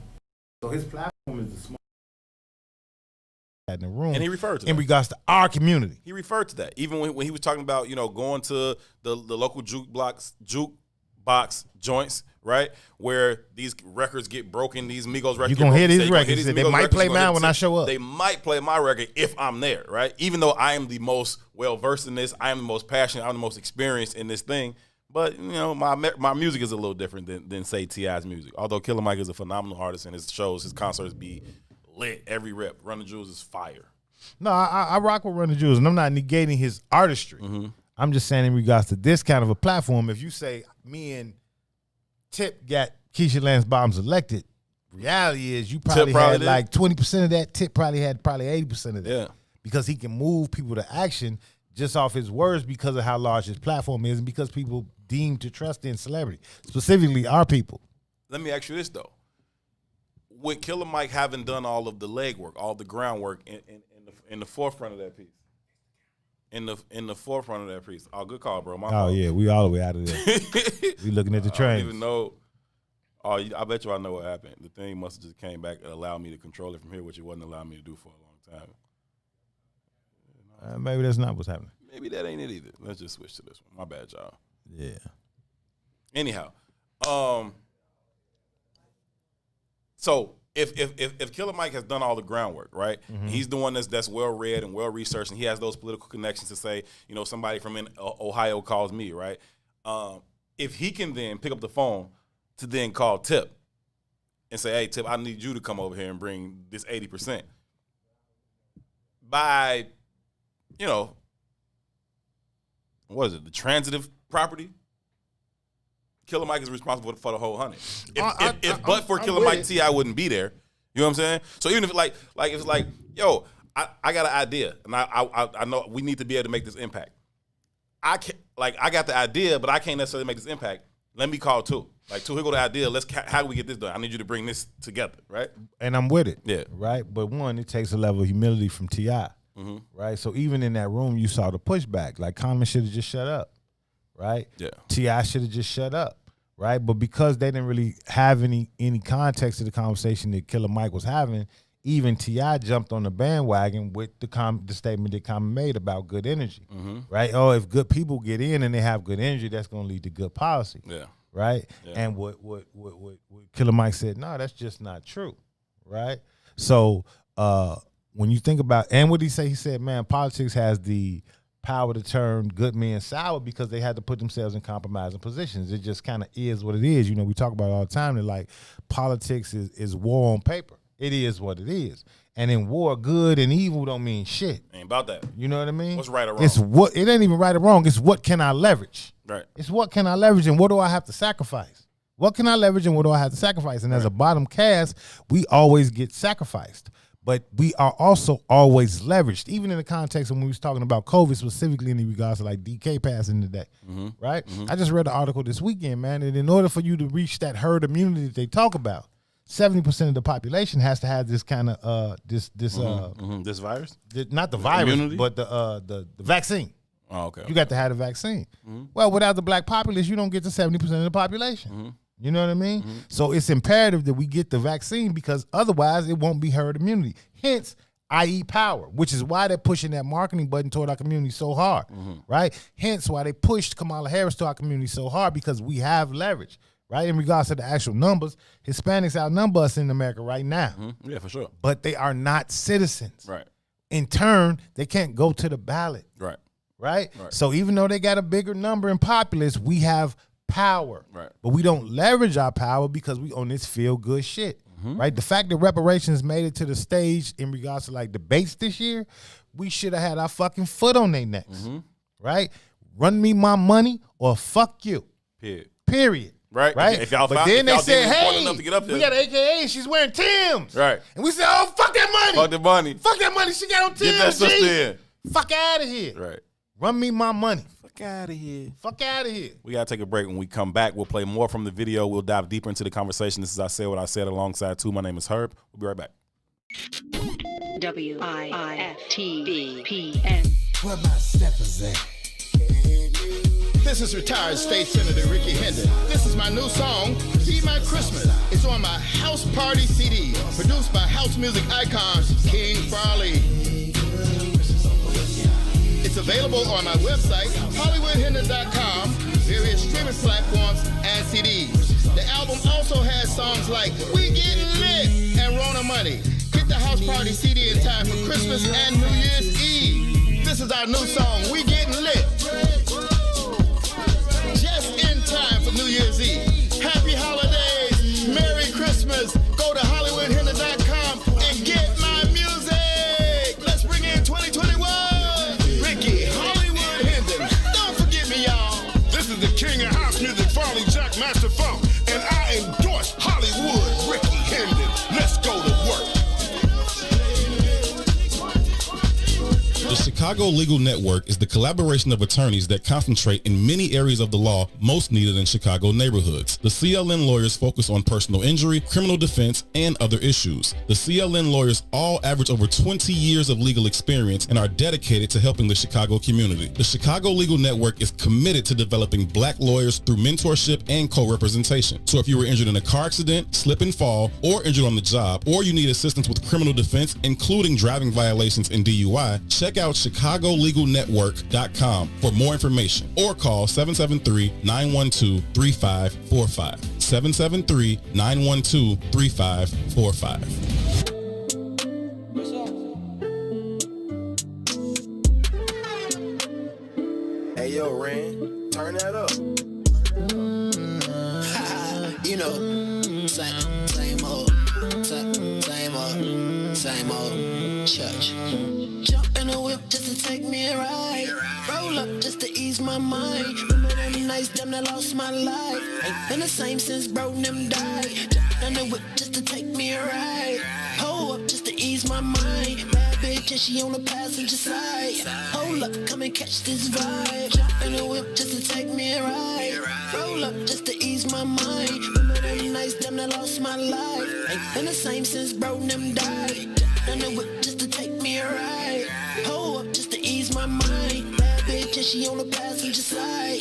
Hold up, come and catch this vibe. Come catch this vibe. It's what you play in your ride. Stuff a wood with a 3-5. Then you go live. Fuck how they feeling inside. I do this shit for my guys. Free all of mine. Talked to Lil' Bro the other day. He told me he doing fine. But watch how I slide. Cause niggas see you on the grind. And they'll poke you with the iron. I told him I know that. Niggas know that I blow that. Keep a cannon out of Kodak. You oughta know that. I'm getting high with a dope at. Keep a wood at my notepad. Pull up where the smoke at. I wish I could get my bros back. I leave my bitch with a broke back when she wanna know that. But lately I've been in my feelings and I'm just wishing I can go back. Said I'm tryna ease my mind. Cause I got too much pride from all these things inside. Cause all my people died, yeah. Jumped in a whip just to take me a ride. Just me and my pipe. Then I rolled me a wood just to ease my mind. To keep from crying, yeah. Jump in a whip just to take me a ride. Roll up just to ease my mind. Remember them nights, them that lost my life. Ain't been the same since bro them died. Jump in a whip just to take me a ride. Hold up just to ease my mind. Bad bitch and she on the passenger side. Hold up, come and catch this vibe. Jump in a whip just to take me a ride. Roll up just to ease my mind. Remember them nights, them that lost my life. Ain't been the same since bro them died. Jump in a whip just to take me a ride. Hold up just to ease my mind. Bad bitch and she on the passenger side. Hold up, come and catch this vibe.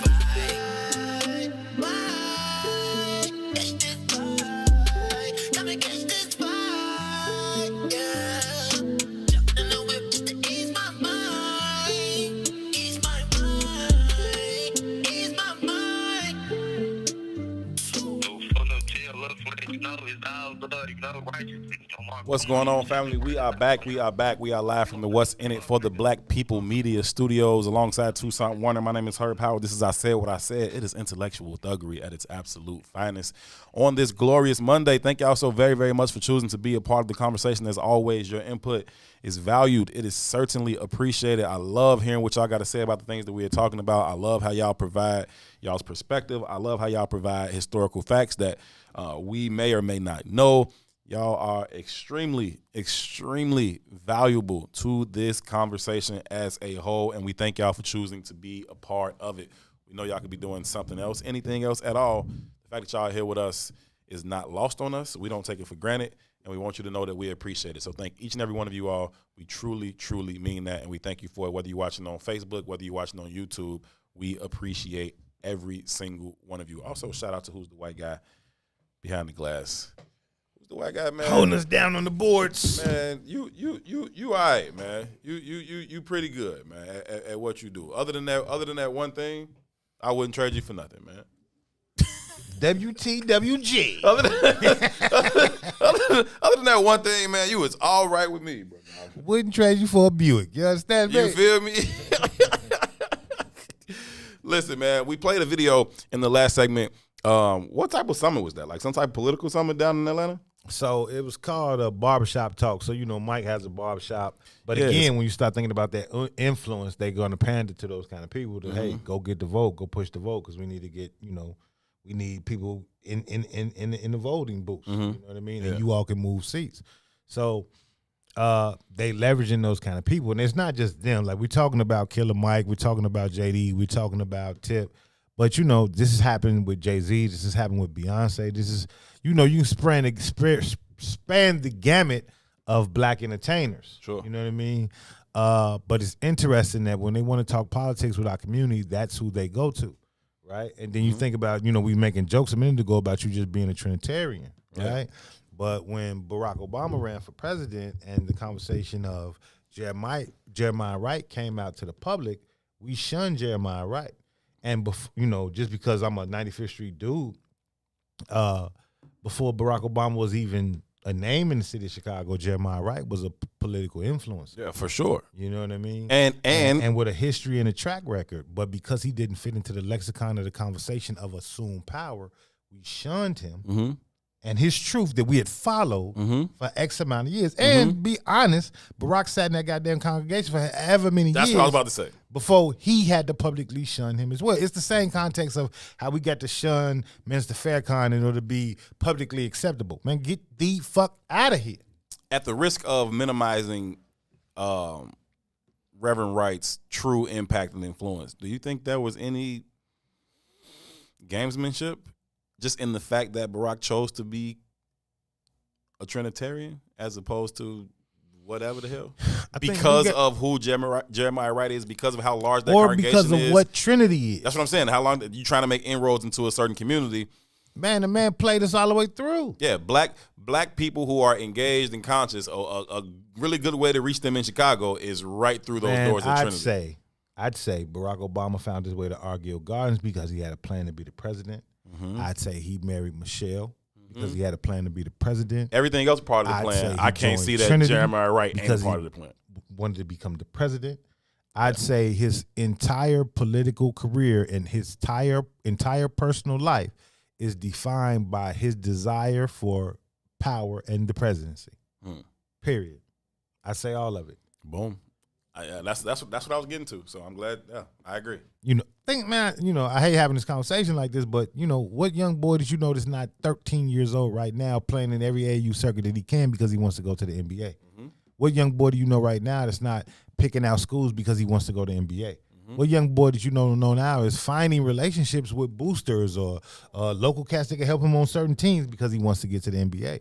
It's all very selective, right? We say with every generation it moves faster. You move as a younger person, you move faster toward those goals. Sure. Right? Sure. So we know about the severity of the odds of getting to the NBA. We know about that from our community. We can see these kids coming up.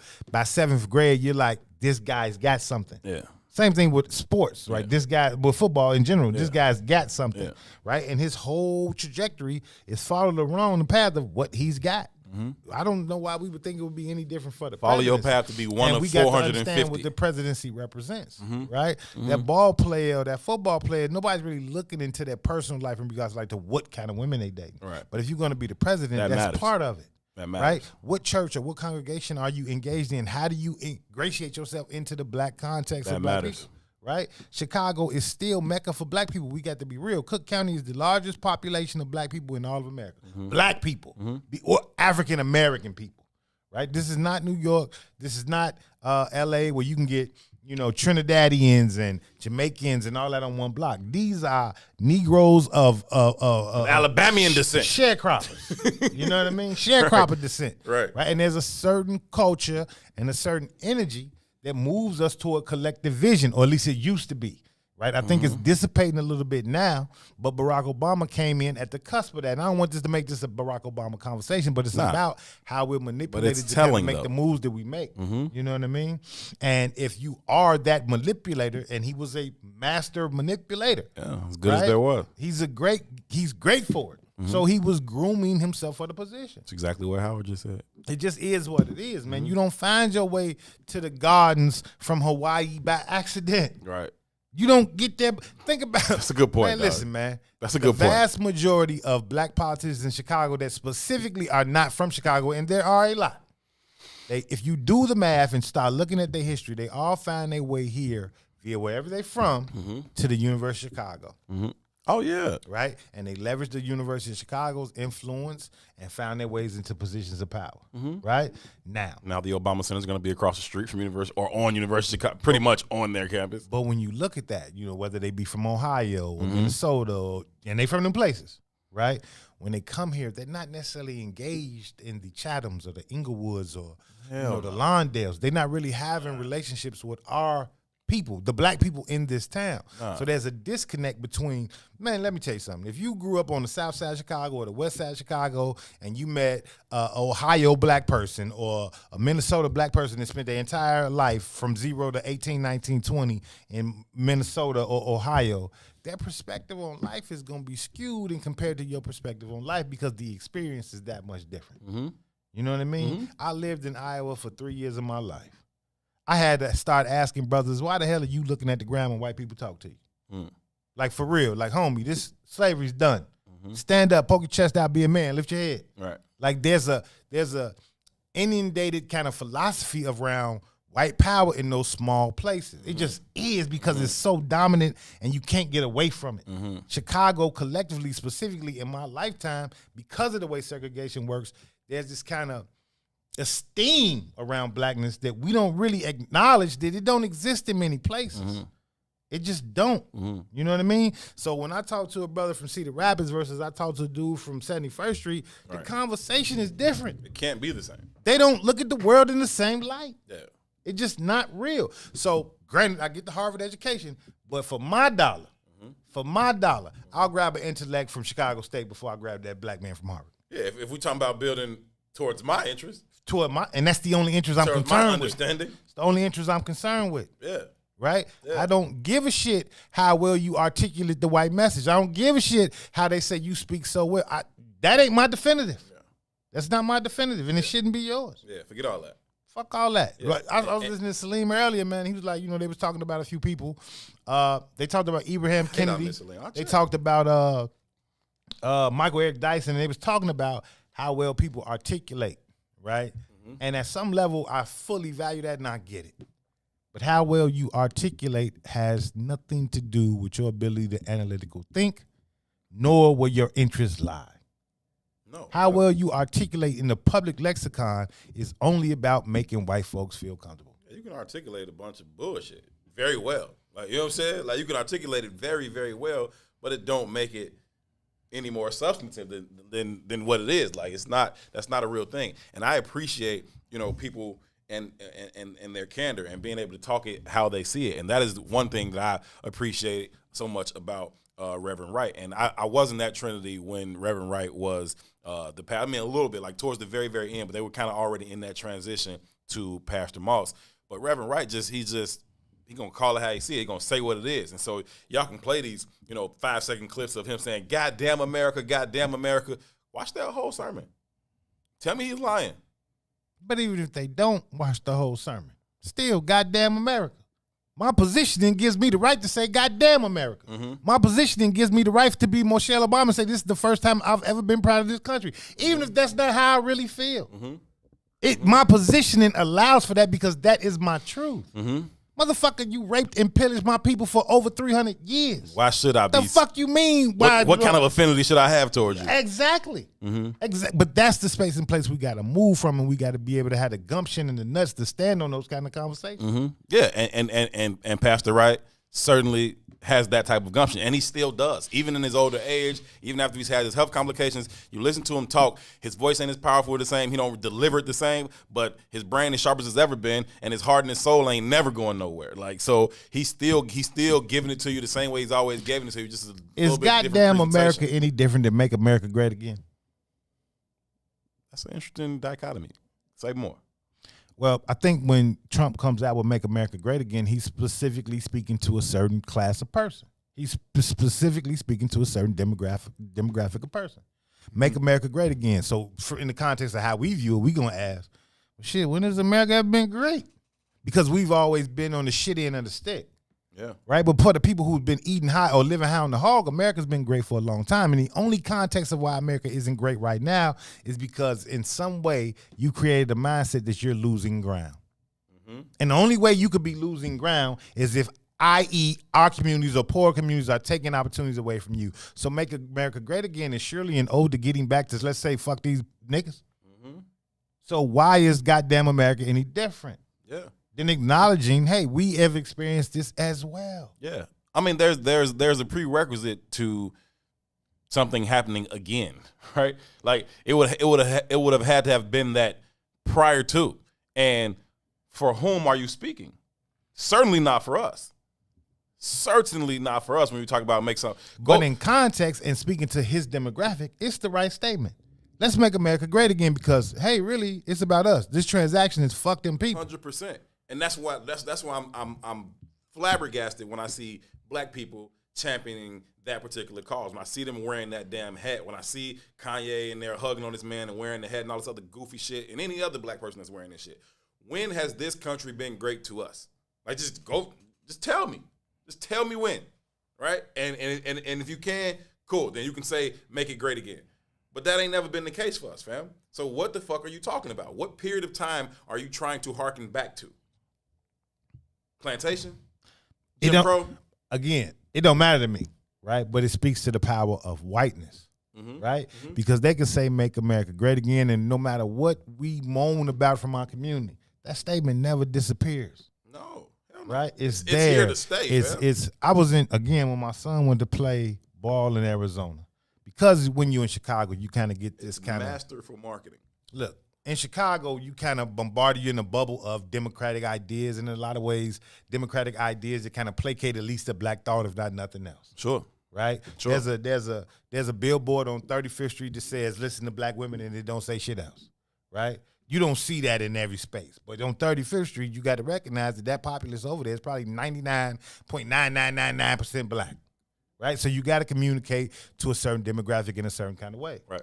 But when I went to Arizona, right, and I see that demographic is in reverse, right, and it's white folks, and you really get to see the power of that Trump messaging.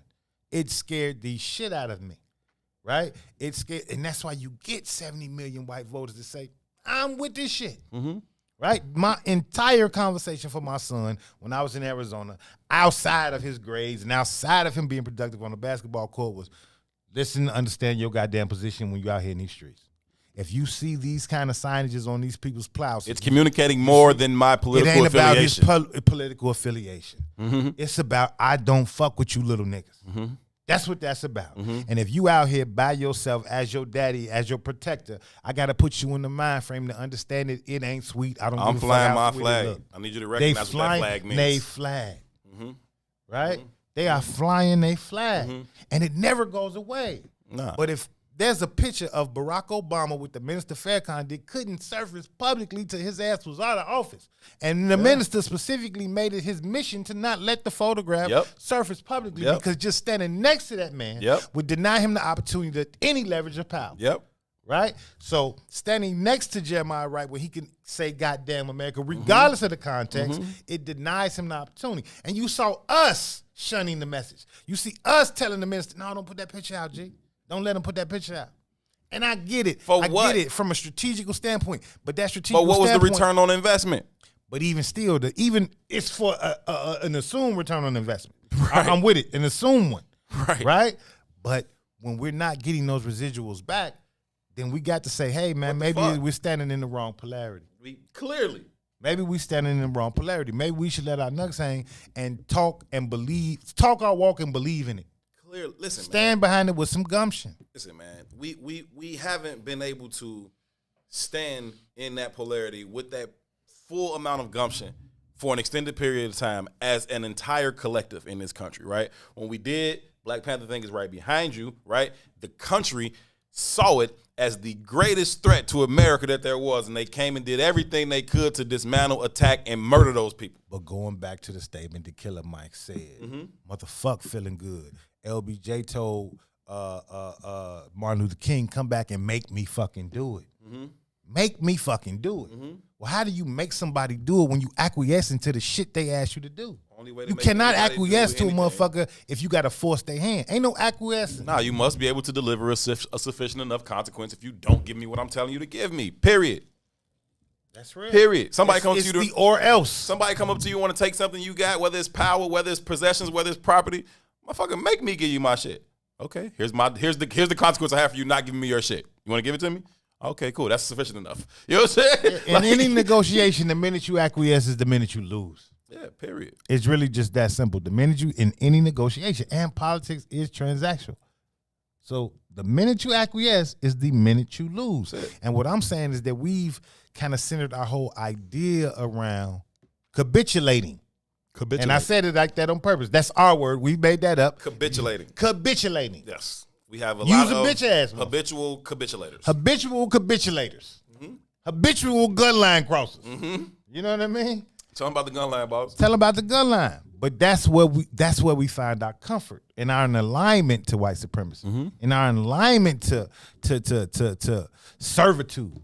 You know what I mean? Like we champion that shit. Right? That's why Barack could say, man, you know, I was in that church sometimes.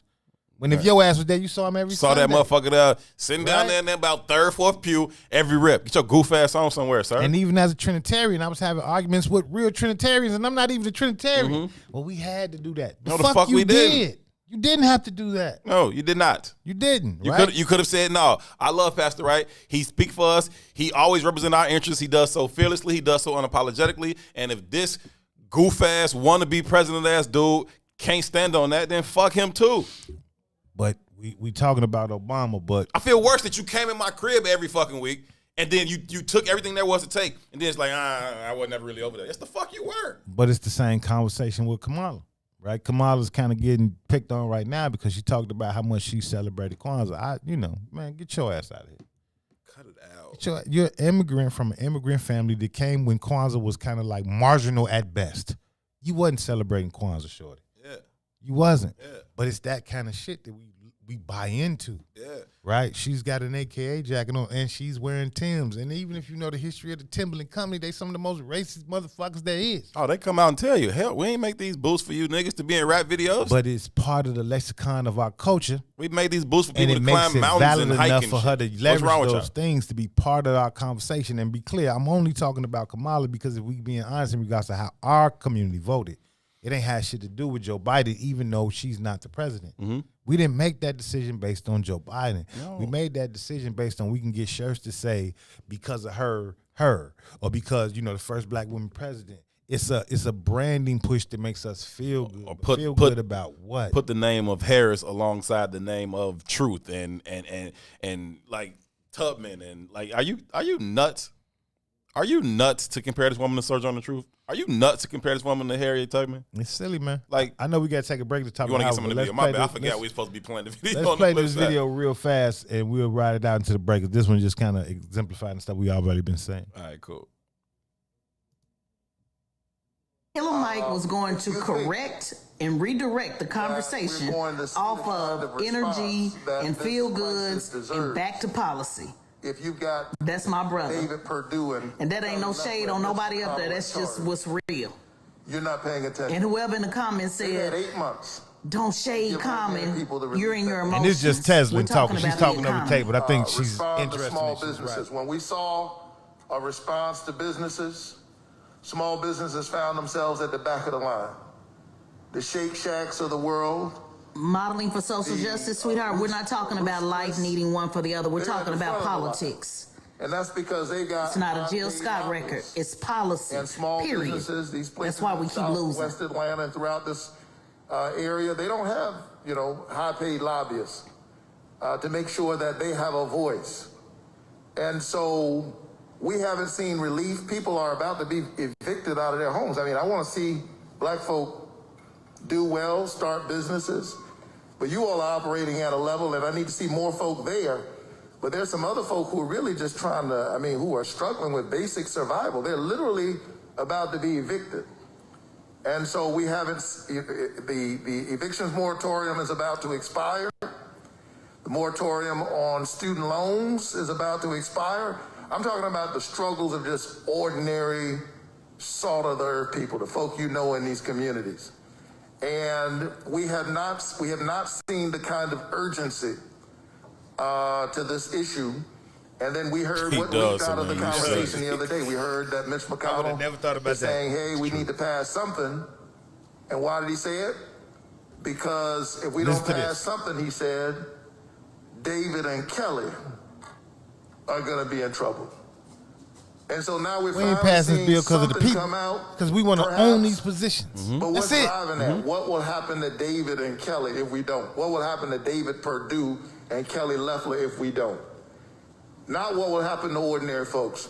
And so if you've seen that leading up into the election, what do you think is going to happen after the election? You're not going to see the kind of response that this once-in-a-century global pandemic that has created an economic turndown unlike anything we've seen since the Great Depression. And we see all the time in our community when America has the flu, Black America has pneumonia or double pneumonia. And so when you look at those unemployment numbers, the people who are in line, the folks who are about to be kicked out of their homes, there is an urgency to this moment. And we need people to vote like it's urgent. JD? Now back to the policy. Yeah, one of the questions that I had, I was on live before I came here. I had people asking me questions, and one of the questions they wanted to know was that the retroactive stimulus that the Sanders and AOC. She's going to turn the video down and just kind of talk from her perspective. That's really what I want to get to. Is that something that would happen if you modeling for social justice? It's not about discounting each other. You really have to get out of your feelings on this stuff. The Senate is going to pass. Those things are not mutually exclusive. When you challenge something, you have a different opinion. It's not putting somebody down. It's not discounting somebody. That's not. This is called. Let me turn this down. This is called critical thinking. Critical discussion. Critical thinking requires objective opinion, requires challenging, requires diverse thought. It has nothing to do with discounting each other and acknowledging each other and we need to be loved. Unless you can show me where you've been, and this is not any disrespect, but unless you can show me that you've been at the table for the last 20 years and actually making policy, this is not a discussion for us to debate. I've been at the table on what it requires to make policy. That's why Killer Mike is able to speak with the level of intelligence and expertise that he can, because he's actually been at the table to develop policy. A lot of these gentlemen, although they have supported campaigns, although they have been behind campaigns, they have not necessarily been at the table to make policy. Common made an example of policy that he was able to push and get done. And I guarantee you, it has not been in the room where everybody did an energy check. That's just not how it works. At some point, we have to fall back and understand that people have different expertise in different things. And at some point, we just have to trust that. Because if you can trust these politicians that clearly have led us down the wrong way, why don't you trust the homie on something? It has nothing to do with energy. You do not hear Republicans talking about energy. You don't hear them talking about emotions. You don't hear them talking about feel good. You don't hear them talking about, man, I really like you. They talk about policy. If you want to get anywhere in politics, it's about the paperwork. It's the same way. If you got a man that's coming by your house every night telling you he love your energy, and he running up in you every night, let me get vulgar. So maybe you can get it. If he's running up in you every night, taking your energy, and you're taking his energy on and on and on every night, don't do a damn thing for you. You say you want to be married. He say, oh no, baby, but I love your energy. Oh, but see, I need you to pay my bills. Oh no, that's cool because I love your energy. Oh no, but can you help me with my kids? Oh no, I love your energy. Does that make sense? Energy is not tangible. It's not something we can see. It's something we can feel. And for far too long in politics, we have did too much feeling and not enough with seeing the policy in front of us that we can touch, that we can see. WIFTBPM.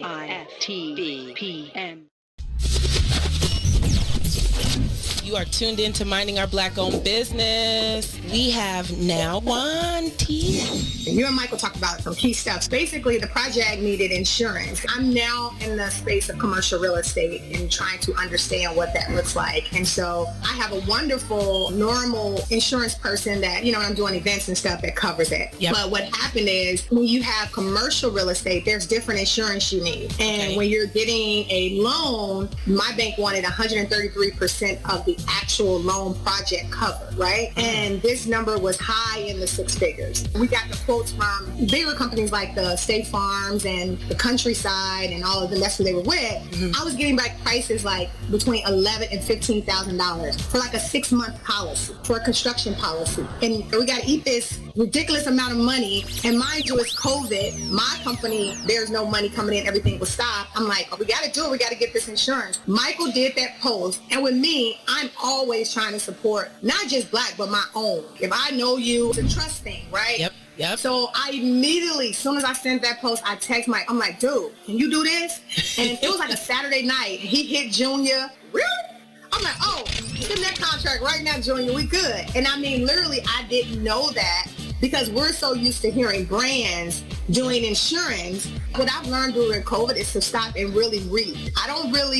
I love the pictures and everything, but when you start to read the context, like people be like, when Michael or people are putting stuff and they're saying, are you really reading? Right. Or are you just going along with everybody saying congratulations and filtering the first thing that pops up that Facebook wants you to say? And Michael has coached me in so many things that literally saved me money. And I wanted people to know, especially when you're getting into commercial mixed use, if it's property, you need someone with insurance. My insurance person told us, she said, it's best to go through someone like Michael, but people don't know those companies exist because what happens is they would actually solicit Michael for pricing. Then Michael would give them a price. Then Country Time put their pricing on it, and then the agent has to put their prices on it, and that's why you get triple the cost. Right. Everybody's hand is in it because they're reaching out to brokers.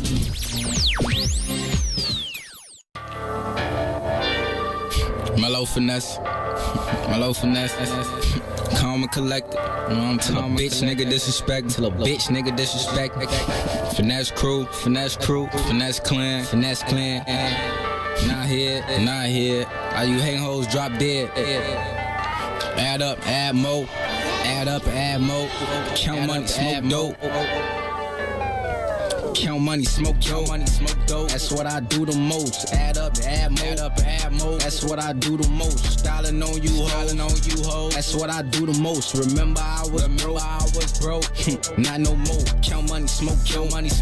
That's what I do the most. Add up, add mo. That's what I do the most. Styling on you, ho. That's what I do the most. Remember I was broke, but I ain't no more. My mother and my bro, they who I do it for. Remember sharing clothes, sleeping on the floor. Wake me up for Sunday Bible school, but I ain't wanna go. Time I wasted cause I was confused, but I ain't no more. In the basement washing out my clothes. My fingers cold, fucking on different races of hoes. They don't wanna go, trading places, Usher Raymond them hoes. Fuck them on the floor, get your paper, that's all I was told. Since I was a shorty, ride around, trying to sell my weed. That's so important, ran down, took a sip of that lean, and now I'm snoring. Watch your mouth before your lips, land by your Jordans. That was once, all the time, cause I couldn't afford them. I be high, like a plane, like where we going, can't switch sides. In my lane, I know where I'm going. Times change, Came a long way from saving quarters. All this eye surrounding me. I should live in the forest. Count money, smoke dope. That's all I do the most. Add up, add more. That's what I do the most. Styling on you hoes. That's what I do the most. Remember I was broke, but I ain't no more.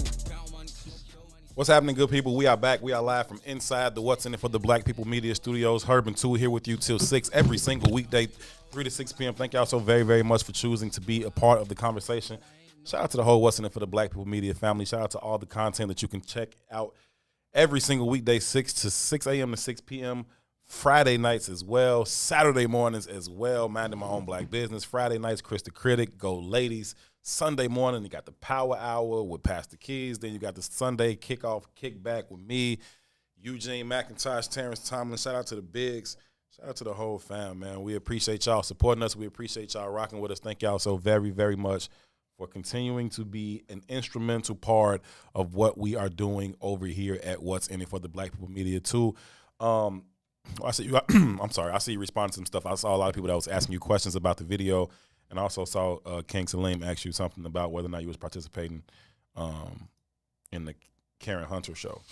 Yeah, no, that wasn't me, man. I wish maybe there's a phone call or something. Maybe that's why he asked. Somebody called into the Karen Hunter show, but no, that wasn't me. I also saw, I think it was Phil, say, is this the white guy trapping like that? Talking about the music. No, first of all. But second of all, you can't just say the white guy, right? We not just call him the white guy. His actual name is Who's the White Guy. You got to say the whole thing like a Trap Called Quest. Right. Who's the white guy? Who's the white guy? Not just the white guy. We're not trying to play Who's the White Guy. You know, it's his name. Who's the White Guy? It's not playing that trap music. That's actually DJ this time playing those trap tunes. But Who's the White Guy been holding it down? He's been holding it down for the first 2 hours of I Said What I Said. We ain't got no issues with Who's the White Guy. He does his job well. I need a tan or something, but other than that, he all good. Other than that, he is all good. I need to go get one of them orange spray tans. Get one of them orange spray tans, getting one of them little goofy casket box machines for about 17 hours straight. Something. You'll be all right. Or just go hang out on the 9 for a little while. Nah, he ain't gonna get a suntan like that. That's not what's gonna happen. He go get one of the real boxes. Actually, he'd probably be safe on the 9, to be honest. Yeah, you said that before, man. That you know, white people would be super safe in the hood. Like, ain't nobody gonna bother them. Nobody. There's consequences to that. Mm. You know, and we know it. We know the behavior. We stand our place. You know what I mean? So, yeah, you know, not that I'm advocating for anybody to get hurt on the 9. That's not what I'm saying. I just think there's a conditioning that takes place. You know what I mean? I hear what you're saying. What's so wrong, Adrian? I'm just saying. We like Who's the White Guy. He all right around this camp. Either way, man, this is I Said What I Said. Appreciate y'all for rocking out with us on today. We've spent the last hour or so diving deeply into this particular video as they are down in Atlanta, continuing the push to make sure they can, you know, control Senate. And as they are doing that, they are leveraging hip-hop influencers, the likes of Killer Mike, T.I., Common, and Jermaine Dupri. And we're watching the video from the perspective of what's the lady's name again? Teslin Figaro. I don't know how to Teslin pronounce Figueroa? it. Something like that. That sounds Teslin like for sure. Figaro or something like that. I think it's Figaro is how you pronounce it. Okay, I don't know. I just know that sounds similar. Fox News commentator though. She's you know, I don't want to say uber popular, but she's out here. You know, she has a distinct perspective. Excuse me, I'm sorry. Specifically from the perspective of a black woman, you know, she definitely hood with it. You know what I mean? But it resonates when I hear her speak, though. You know what I mean? So I rock with her. And she shitted on the Bernie Sanders campaign and said, you know, I'm not with this shit because you're not speaking directly to black people when she left it. You know, so I respect that as well. I really appreciate, you know, the last piece that we played right before we went into break when she was actually just kind of making it real simple. Like, let me make this real simple for y'all about what this conversation is about, what it should be about, and what it's not about. Okay, yeah, Teslin Figaro. All right. Yeah, I get it. I just didn't know how to pronounce it. I knew it. I don't know how to pronounce it, though. All right, right on. So I thought she's just hitting it. She's calling it as it is. And that's all we want, right? And that's all Killer Mike was trying to get across to Common and shit when Common was talking about burning incense and shit, right? Like, dude, this ain't about no energy. This ain't about how you feel. This is about what we can tangibly get in this particular negotiation. Damn these feelings, fam. Can you check your feelings at the door, all right? When we get in this room, we got to handle this business, right? If you too soft for that, stay your ass outside, right? Like, we got to go on this mission. We need this on this mission. If you're going to freeze up, stay your ass at home, fam. Like, for real. But, nonetheless, they keep inviting people back. In the hood, you go on a mission, you freeze up, you don't go on the next mission. Period. You froze, fam. You're not going the next time, right? I don't want to be around you in any type of situation where I need you to have my back because you froze up last time. And every time you stand in front of these cameras and you're like, oh, well, we need to be, focusing on, playing the middle and, working both sides. Fuck that, fam. Ain't no room for both sides. Ain't no room for no fence riding in this particular situation. You on this side or you are the opposition, period. Ain't no middle ground. Ain't no nothing else to it. So when you sit here and talk about energy and what it feel like and how you can talk about something feeling good based off our experience in this present time and throughout the history of this American experiment, clearly something is not connecting here for you, brothers. Clearly something is not really connecting here for you in terms of our experience and what we're trying to get out of this particular negotiation at this moment in time. So I'm with Killer Mike, and I'm definitely with the sister Teslin Figaro. Yeah, so Ready Rock says, Democrats using us again. Hopefully Mike is forcing them to agree to something tangible. And I fuck with that, but again, right, Mike is a rapper who owns barbershops, who's not even, if we're being very honest, he's not even a mainstay or a fixture really in hip-hop like that. He's kind of a niche group, you know what I mean? Mm-hmm. And if you're not in tune with the depths of the hip-hop populace, you probably don't even know who Killer Mike is. Yeah, you probably never really heard a Killer Mike song. I mean, he might got a couple tracks you might have heard him on, like, some years back with other people, but you ain't know who Run No Jewels is, like, for real. Which is why black politics has to become a way of life for us, right? Mm-hmm. We say Democrats using us again, but we are Democrats. You know what I mean? We selectively vote Democrat or specifically vote Democrat based on our alignment. This had happened over, eons at this point. Mm-hmm. You know what I mean? But we have to start to question the plantation, because that's what it is a plantation, right? And if you want something on the plantation, when you got some power, you better leverage it. That's it. You know what I mean? That's it. Leverage your position in the power. And I don't know who said it earlier, but, they said, I think it was, I don't know who said it, let me not say that.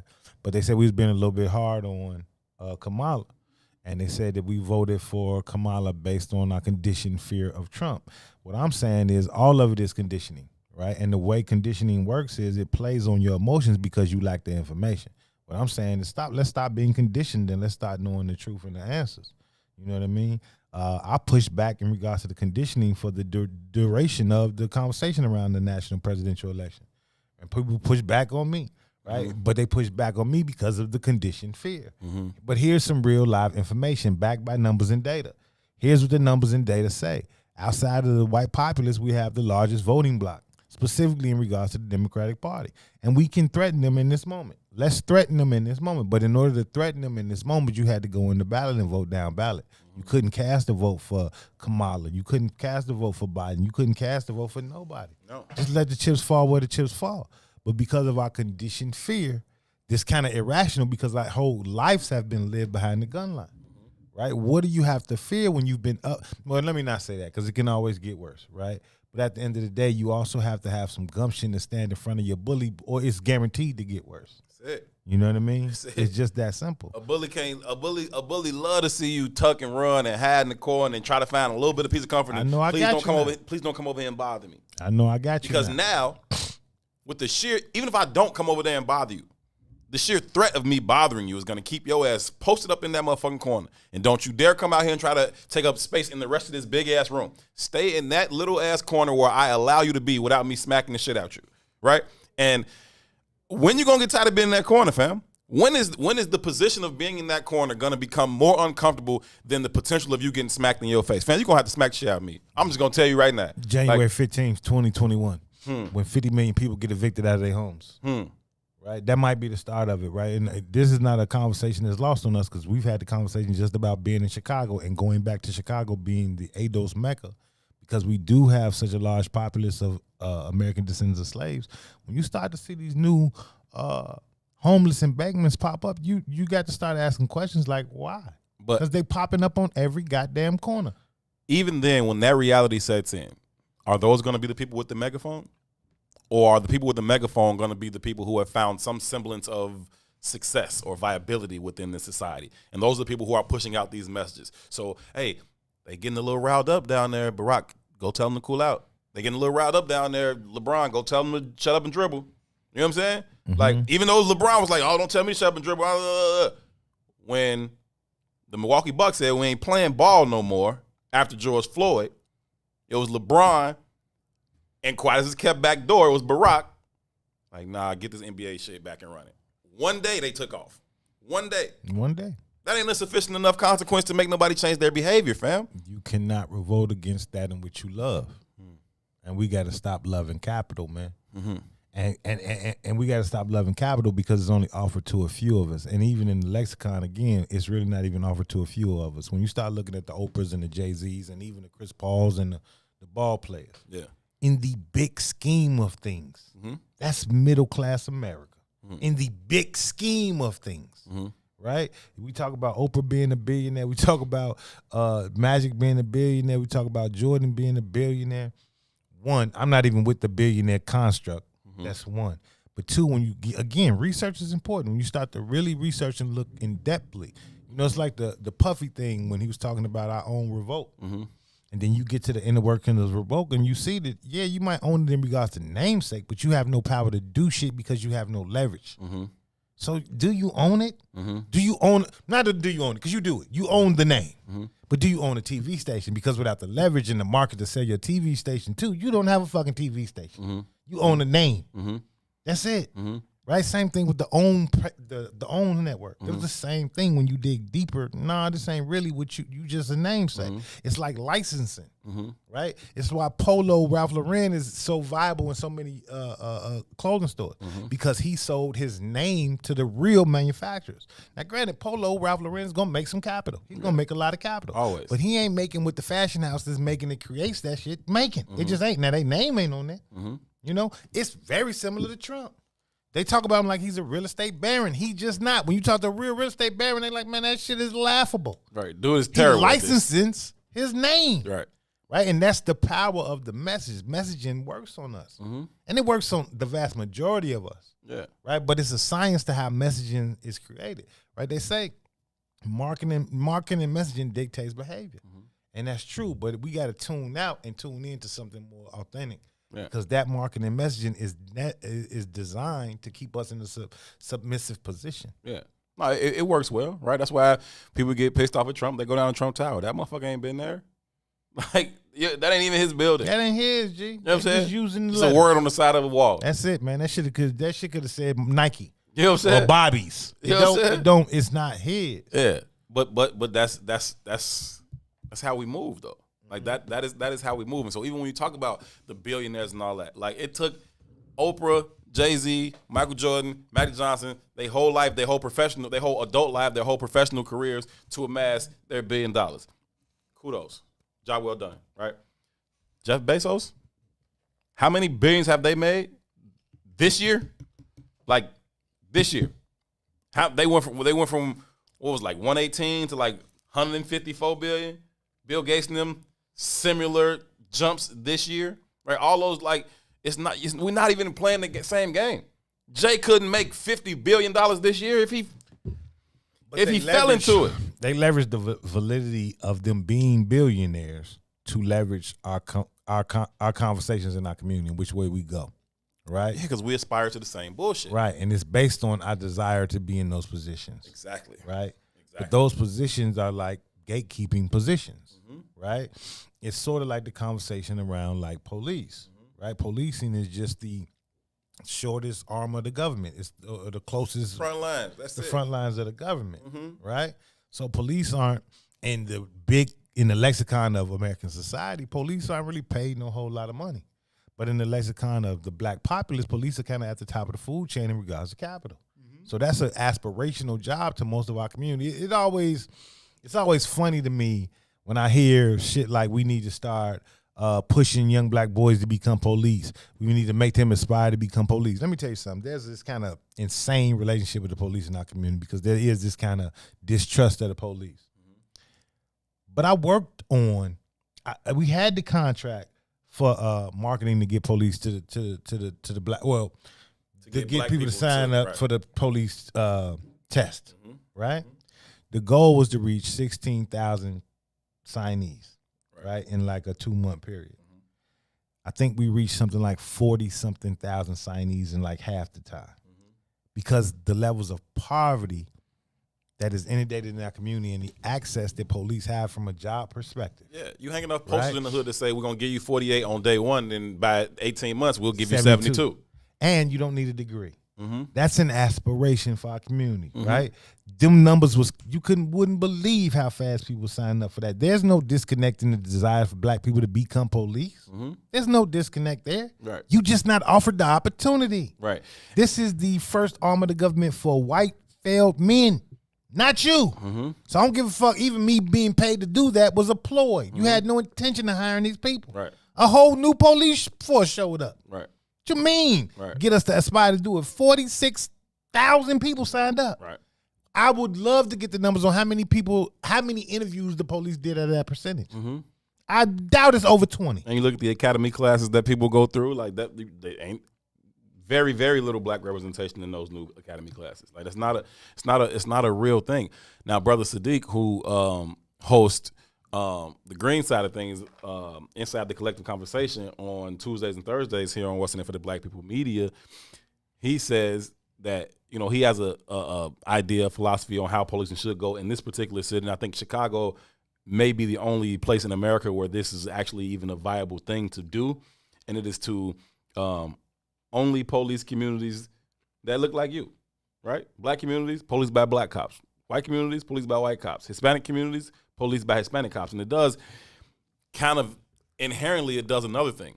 It balances out the hiring in the department, right? You'll know how many Hispanic, Latino officers you need based on how many of them you need to police their community, right? You'll know how many black officers you need based on how many of them you need to police their community, and it'll be equitable in terms of hiring that way, right? Now, again, Chicago being segregated as it is, I think that may be the only place that I can think of where that would even work. Other places you have multiple ethnicities on a single block, but Chicago is different in that layout. Shout out to D.S. Sanders, man. He says Jeff Bezos actually owns Amazon. It's his company. Jay-Z has a contract with a streaming service for Tidal. That's not ownership. That's real shit. This is a different understanding. Yeah, it's like I said about entrepreneurship versus, being an independent employer. Employee rather. Like, we got to understand the definitions. Like, they're leveraging their names. But in regards to the context of the police conversation, all I wanted to do was just create a juxtaposition of the lie that's being told versus the narrative that's the truth. We often say in our community we need to inspire young black boys to become the police because we get disrespected by the police department. My man, that's what young black boys aspire to. Right. That's what they aspire to. Like any other kids. You know what I'm saying? You play with guns and badges, cops and robbers. Like, they're not offered the opportunity, man. Exactly. Just do the math. I think Chicago's like 26% black. I think. Don't quote me on it, but it's somewhere around there. You know what I mean? Look at the police department and see if those numbers add up. If it reflects that? Absolutely not. Right? And then think about how you become the police. You don't need a degree. Right? You just got to be able to run a mile and a half. It's not very difficult. And day one, you making $58,000 or 58, whatever the number is. And after the first month, you making 72. That's near the top of the food chain for black income. Black people who don't have a degree who can get to the top of the food chain for black income, you think they're not showing up? Are you out your mind? Are you out your mind? And then I got impunity. Right. Let's be clear. Right. It might be one of the only times you can ride through the neighborhoods in a car and really feel free. It's the perks of everything else that come along with it. And on top of the 72 or whatever the hell it is, and overtime can easily take that north of six figures, right? So but on top of that, it's all the other stuff that I can get that comes along with it, whether it's the other monetary stuff like security jobs on the side or just like little benefits that come along with the fact that I am the police. I am a member of the biggest gang in this city. That's it. Period. I run around here with a gun. I got a badge. I got impunity. I'm chief. That's right. real. Like, I want to go into this other video. We got to take this 5:30? Yeah, 5:30 we got to hit a break. So let's wait then because I don't want to. You don't want to hit it? Yeah, I want to skip this. All right, cool. We'll hit it. We'll do it when we come back, and then we can hop into much of that the conversation. We can have a conversation on the back end of that too. But I did mention earlier the piece about the COVID relief bill being signed by President Trump and the $600 and the unemployment stuff that's gonna come. Like, what kind of Band-Aid is that? You know what I'm saying? Like, what? It's not a real thing. I think somebody, I don't remember who said it, but somebody was like, that's gonna go to the boat or whatever. Like, a lot of that's real, right? But like, let me see if I can take the 600 to it. Like, you know what I'm saying? Like, it's a real thing. It's not a lot of money. And again, like, you prepare yourself and say, okay, I got 3 to 6 months worth of savings, but then the whole shit shut down forever. I mean, for a whole year. I mean, like, yeah, and most of our community don't have 3 to 6 months of savings. No, I'm just saying, like, basic, financial literacy principles would tell you that is what you need. And even if you've done that, and I agree that most of us don't, even if you've done that, then you surpassed the 3 to 6 month threshold 3 to 6 months ago. You know what I'm saying? Like, now where you at? Fighting poverty, right? And we're unique in that sense because most of our existence is about fighting poverty. Mm-hmm. You know what I mean? Mm-hmm. We live every day on the edge, the vast majority of us, and we've got creative and found ways to do it. You know what I mean? We take pride in our ability to persevere, our make something out of nothing. Yeah. You know what I mean? I think about Thanksgiving dinner. Most of the shit on that table was about making something out of nothing. Mm-hmm. You know what I mean? It was the shit they didn't want. Yeah, and we've turned that shit into a delicacy, and it's a skill set, right? But it doesn't change the fact that you're living on the edge. It doesn't change the fact that you die at 65 because you got hypertension. It doesn't change the fact that we talk about how melanin works and how we, you can't tell our age because we look certain ways at 45 and 65 that might assume that we're way younger, but internally our organs are dying. And a lot of that, outside of just the bad diet and all that shit, a lot of that is caused by the stress of just being here. There's a level of stress in just being here. Absolutely. Right? We carry it in certain kind of ways and we learn to laugh at it and we make it, humorous and we even, we find ways to get through. We laugh at the pain. It is, but it don't change the fact that it's pain. That is pain, right? It's pain, man. Yeah, you learn to smile through it. You learn to deal with it. You learn to be like, okay, yeah, I'm not feeling my best today. Yeah, I'm feeling physical pain, emotional pain, mental anguish, like whatever it is, I'm feeling these things, but I still have to get up. I still got to show up. I still got to proceed, right? And that is just kind of how we do that. John Henryism. Right. You know what I mean? Right. I'm going to beat this machine, and the minute you felt like you getting some, you beat the machine, you drop dead. That's it. 65 is old. That's it. Right? And then, it's what's the Jay-Z line, 30's the new 20 or 40's the new 20, or whatever it is. Yeah. It's not the new 20. Mm-hmm. It's where we really get a chance to start life because it's the first time we have footed in this country in most places, at least for our generation or my generation and below, right? So, again, we're living in a different time. Yeah. We're not the baby boomer generation. You can't make it off a factory gig. You can't. And you got to be hella determined and hella creative, and maybe at 40, maybe at 40 you might be able to loosen your belt a little bit. Maybe. Yeah. Unless you got a village and you got some community and you got some support that is going to allow you to, pursue whatever it is you're trying to pursue to set yourself up in a given space, right? But then we don't even value that. We don't even value like that type of dynamic, really. You know what I'm saying? Not that we don't value it, it's just not real to us, right? Even in the context of Barack Obama, like we tell his story like he was a organizer that came to the South Side and worked in our Guild Gardens, and he drove a car that had a hole in the front, and he started it like a Flintstone. Right. Okay. But the reality of it is, man, his grandparents left him $500,000. So it gives you the freedom to work in our Guild Gardens with no money. It gives you the freedom to pursue a dream. That's part of the conversation that never gets told. Me and you was just talking it was me and Q actually. And, we was talking about some stuff he has going on. He wanted to do some stuff around the stuff we was doing on 79th Street. And he asked me, like, what happens when they ask the questions of why we stopped doing it? And the reality of it is we stopped doing it because we grown-ass men with families and we got to provide for them. Yep. And no matter how much I love this shit, I can't give it all my energy. Right. No matter how much I care about my community, I can't give it all my energy because I got to feed my babies. And this shit doesn't yield a result.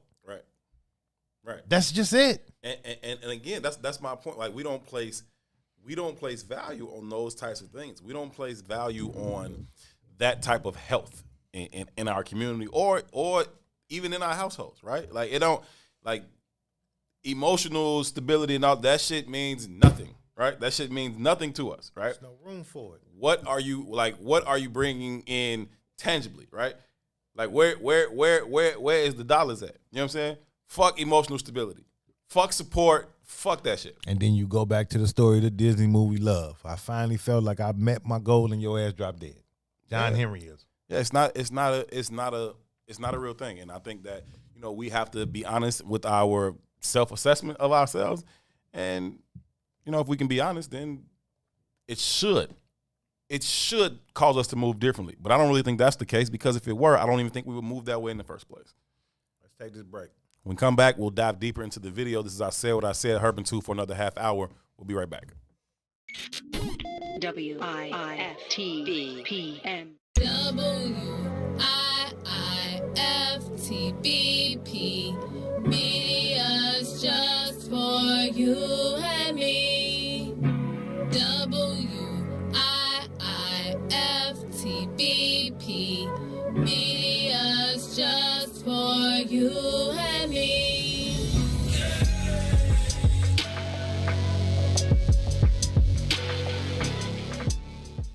Are you curious to explore the intellectual currents that channel our thoughts and frame our reality? Have you ever meditated for relaxation and accidentally discovered the universe in the process? These matters and many more you may never have even thought of will be yours to explore as you come with me into Muwakil's world.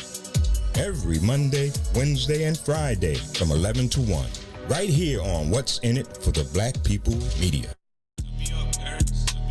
From the bottom, but I'm leaving on top. Before I ever put the arm and hammer in the pot, daddy went home, told mama she could leave me on the block. If a nigga need work done, ain't hard to find. If you pay the right price, I be Johnny on the spot. Paid the plug extras just to fit it with a dot. 50 in the drum, only need 3 shots. I be telling these niggas I'm surgical with it. Ain't trained to be asking, I'm trained to go get it. If it's sustained, then you know I'm gon' hit it. Take nobody with me, don't need co-defendants. No lean in my cup, I don't need codependents. No pills in my blood, just to steal in some gloves. And the steamer that's built and the bitch that's in love. Cause when I need an alibi, that's where I'm gon' be. West side of Chi, that's the home of 2-3. Used to breaking people cars parked at the UC. Fuck them, Chief said stick them, so we stuck them. I was leaning dick to these hoes, I don't love them. Waited long to get to these flows, I was stubborn. Got shit to say, gotta get it off my chest. Used to have to pack a piece to get a piece of mind. I ain't resting in peace now, so a nigga feel blessed. A nigga from the bottom. From the bottom, but I'm leaving on the top. Focused on the win, I ain't focused on the op. Made it out the streets, but it still fuck the cops. A nigga from the bottom.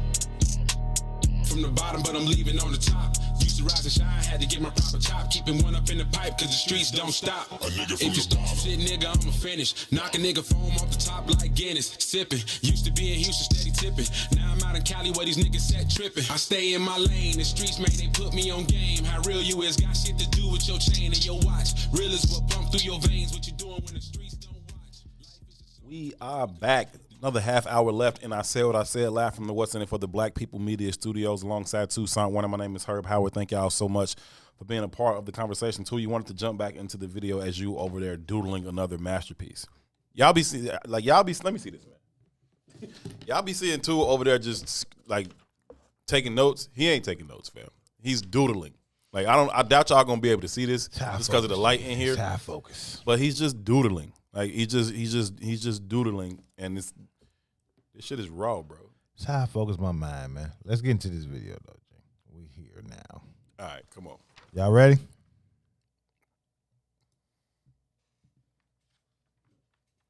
Andrew Young, former ambassador and mayor, that LBJ told Kingdom to go make me do, right? So he got the first one passed. King pulled, so he got it passed. And then the white Dixiecrat. See, that's the funny thing about white folks in the South. Mm-hmm. They can hate you but love some money. Mm-hmm. And they don't want to see industry. Not you. We're cool.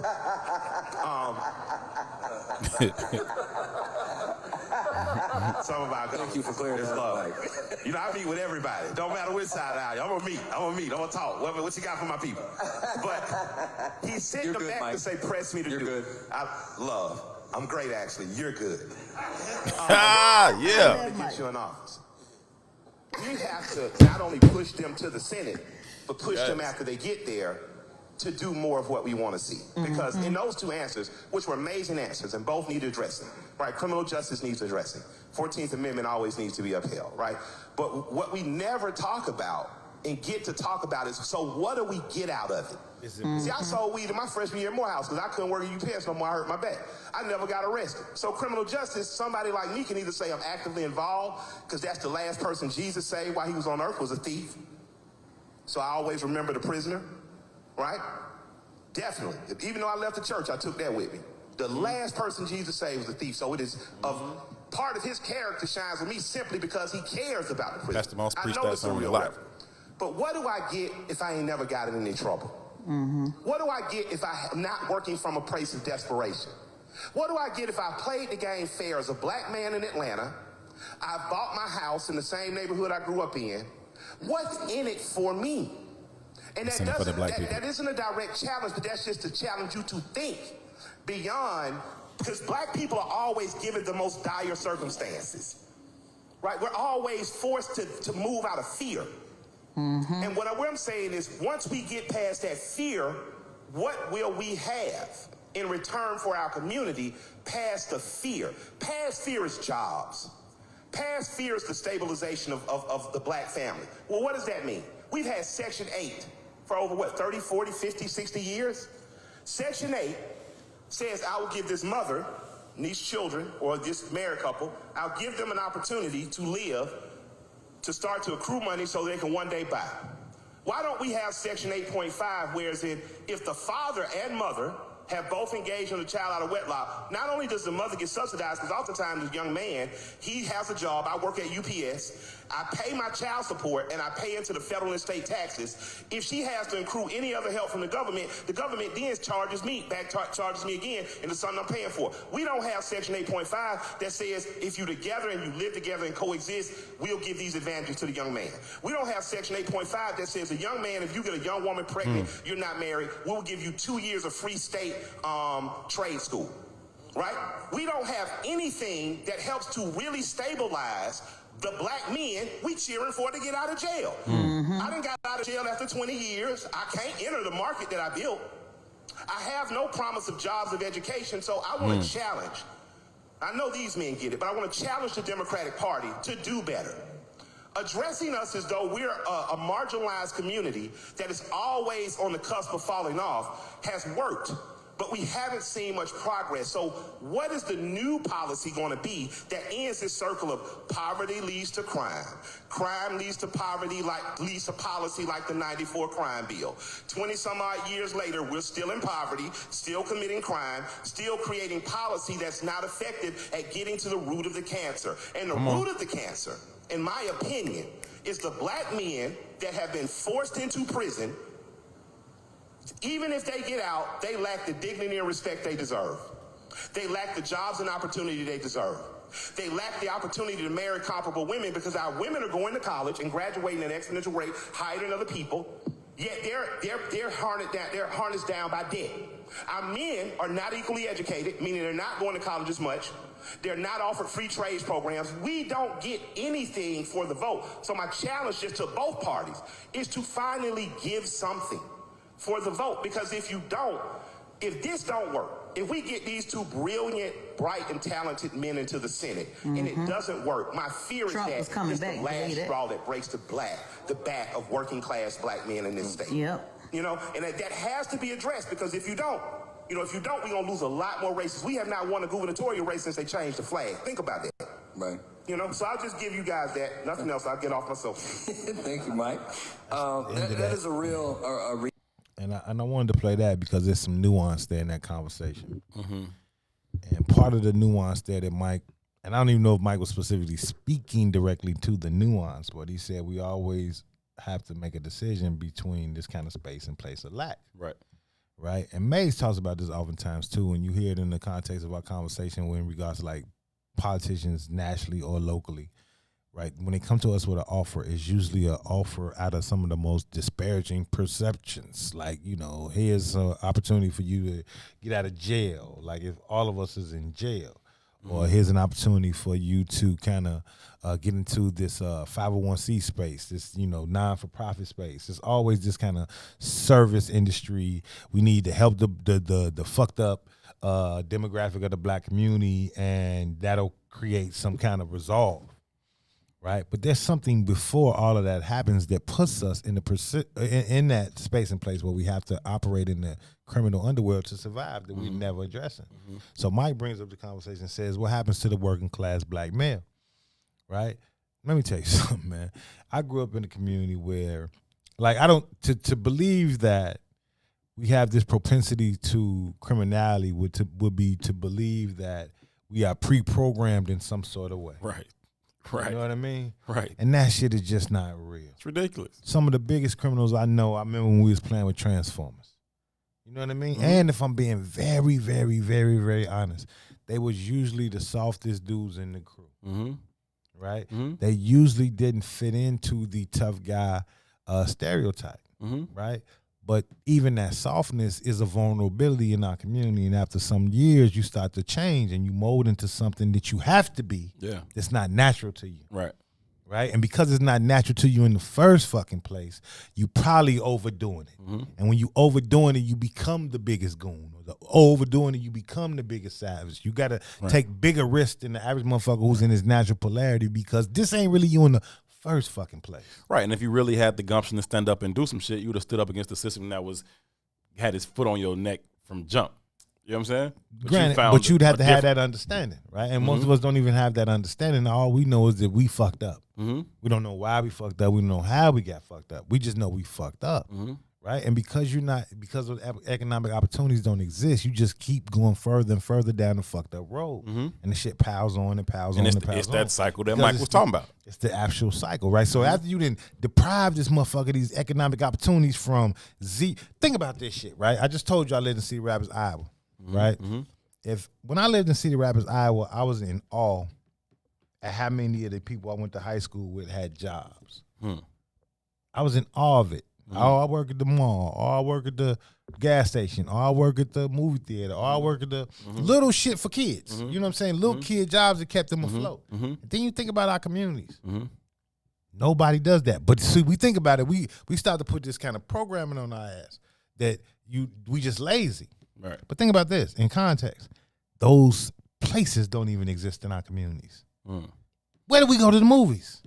We got to go way the fuck out to the suburbs. We got to even when it was Evergreen is a different community. You understand? 100%. So we don't even have that opportunity to go into them spaces. Like there's like a 90% I don't want to say 90, but it is high. It's just like 80% unemployment rate of black teens in the city of Chicago. I think if you go from like 18 to 45 in Chicago for black men, it's like an 80% unemployment rate.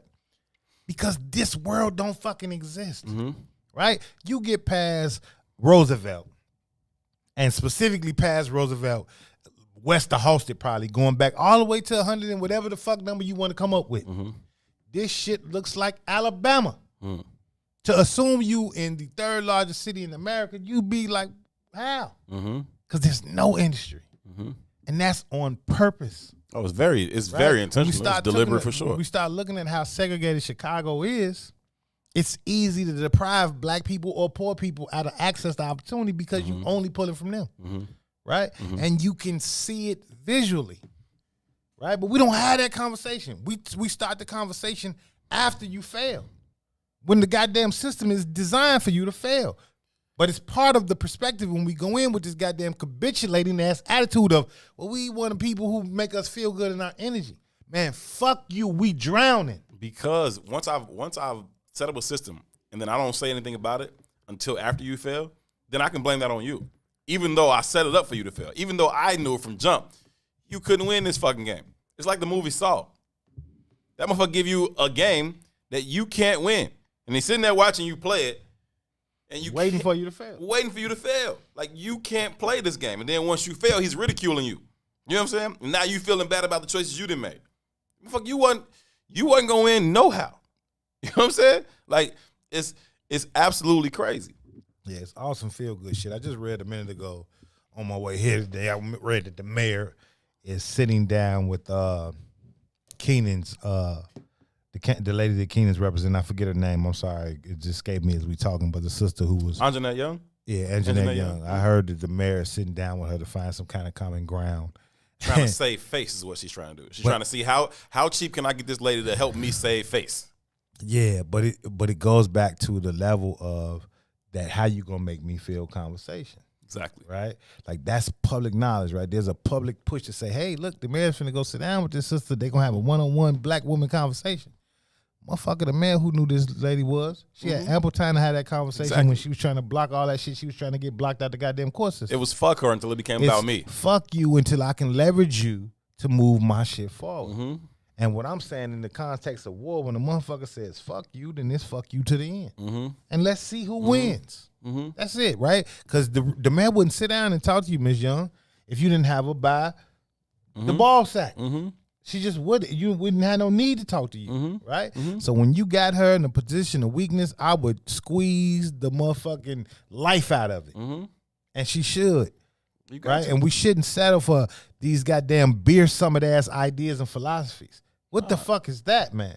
Nah, we only get leverage ever so often, right? And when it comes, we must maximize that opportunity. We must be prepared and willing to do whatever it takes to maximize those opportunities, including sacrifice those little short-term. Whatever they offer you first, that's bullshit.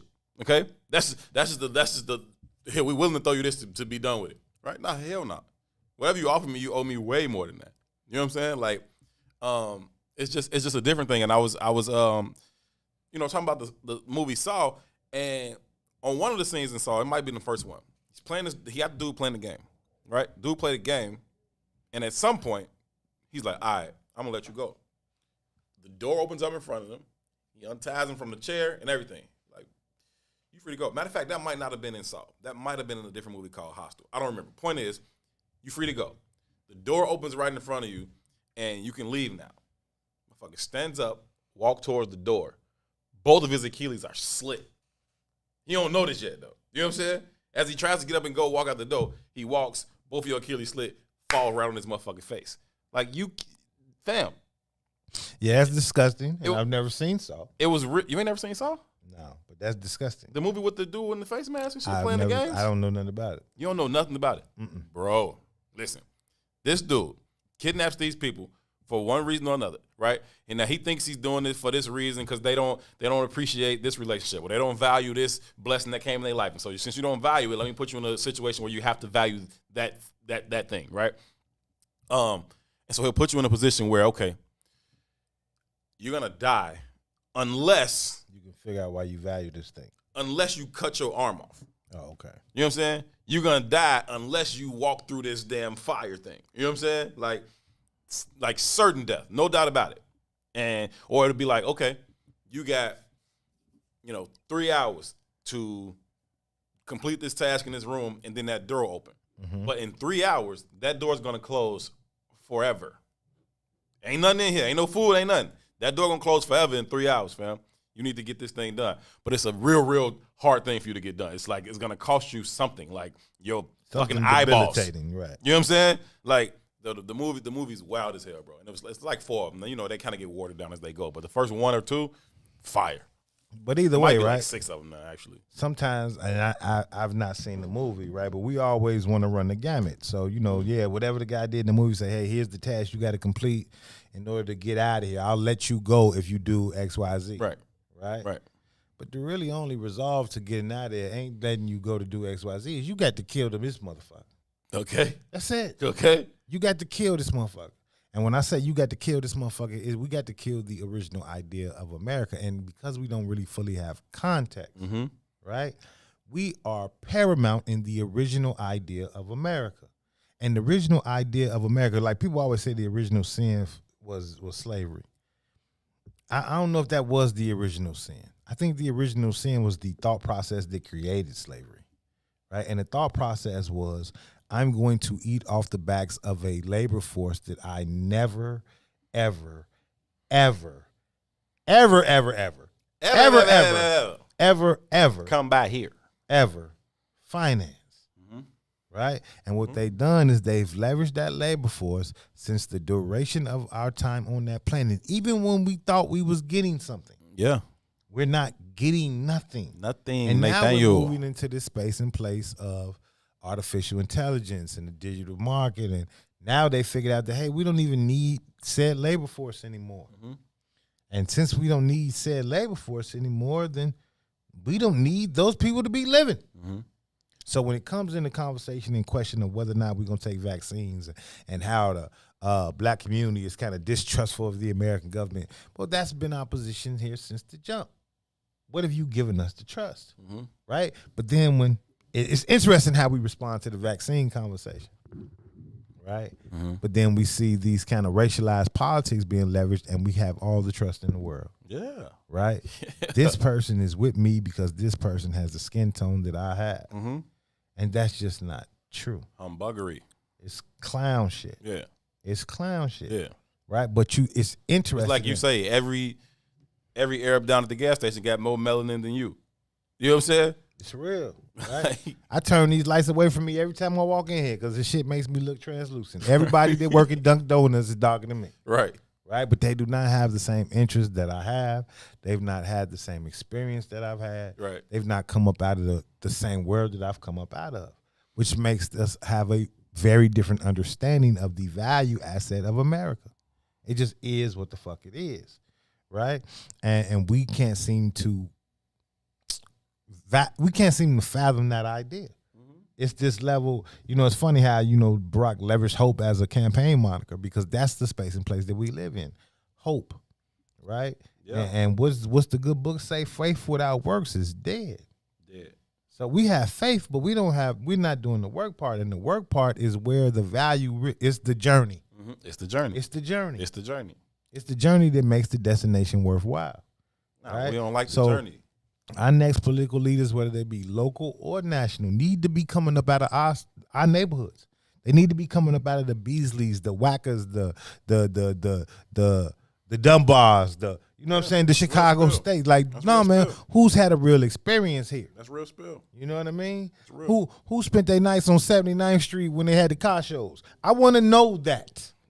Hey, because you've had an experience that I've had. South Chicago used to bust Right? every Friday. Who's going to stand up and say, no, I'm a proud Trinitarian. Yeah. And I'm fucking with Reverend Wright. Yeah. And in context, I agree with everything he said. The long way. The long way. Like, where's those people? Because those are the people that are going to represent my interests and your interests and the black interests of this city. Yeah, I just don't understand like where these. And that's why you're right. Like you 100% right about where these people need to come from. Because coming from certain spaces, you don't do certain shit. Or at least you know it's not acceptable to do certain shit. You know it's not advisable to do certain shit. You can't make me stand in front of no fucking body's camera, in front of nobody's fucking press conference and say, and denounce any of my partners. Fuck you, fam. You ain't got a trinket big enough to dangle in my face to be like, nah, Ron, don't fuck with him. 2, don't fuck with him. Darius, nah, I don't fuck with dude. You a motherfucking lie. I don't give a fuck what we talking about. Them my niggas and they can go down about it. Period. Like, I don't understand what. I guess you have to come from Hawaii and Kansas to be like, here's a dude I sit here and listen to every doggone week, and then as soon as you dangle a trinket big enough in my face, I'll denounce him like I never knew him. Man, what's the kid that got killed on 79th Street a few years back? I can't think of the little boy's name, but it was a young boy, like 8 or 9. It was a big news story. Auburn Gresham. He got killed in Auburn Gresham. Gresham, brother. But there was a conversation with his grandma. His daddy ended up getting killed or going to jail behind some other get back shit when it happened. Mm-hmm. But there was a news story when they were talking to I do remember the boy's grandmama, Mm-hmm. and they said something about his father being gang related, and her response was so telling to me. Yeah, and her response to the news channel was, "Man, we black in Chicago, we all gang related." Tyshawn Lee, thanks, yes, Tiger. thank you, Tiger. She said we all gang related, Mm-hmm. right? And that's real. That resonated with me. Mm-hmm. We are all gang related because if you're coming up out of these communities, it's no way to avoid being gang related, Mm-hmm.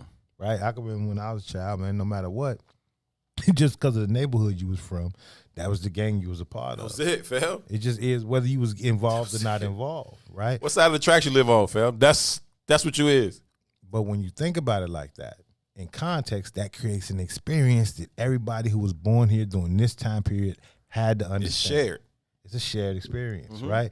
To understand that black men from the age of 18 to 40 with XYZ has an 80% unemployment rate. That's an experience that comes from me. I got a homie that's on the line right now. We had this conversation often, and he grew up kind of in a single parent household where his mom was the only parent. He said, man, too, I really didn't have no understanding of what manhood was. This is context. We had this conversation always. It's real spill. He said, but all I really knew is that I didn't want to be like the men I saw outside my house. So he made a definitive on how he was going to move through the world based on these failures that he could see out his front room window. Failures is good a teacher as success.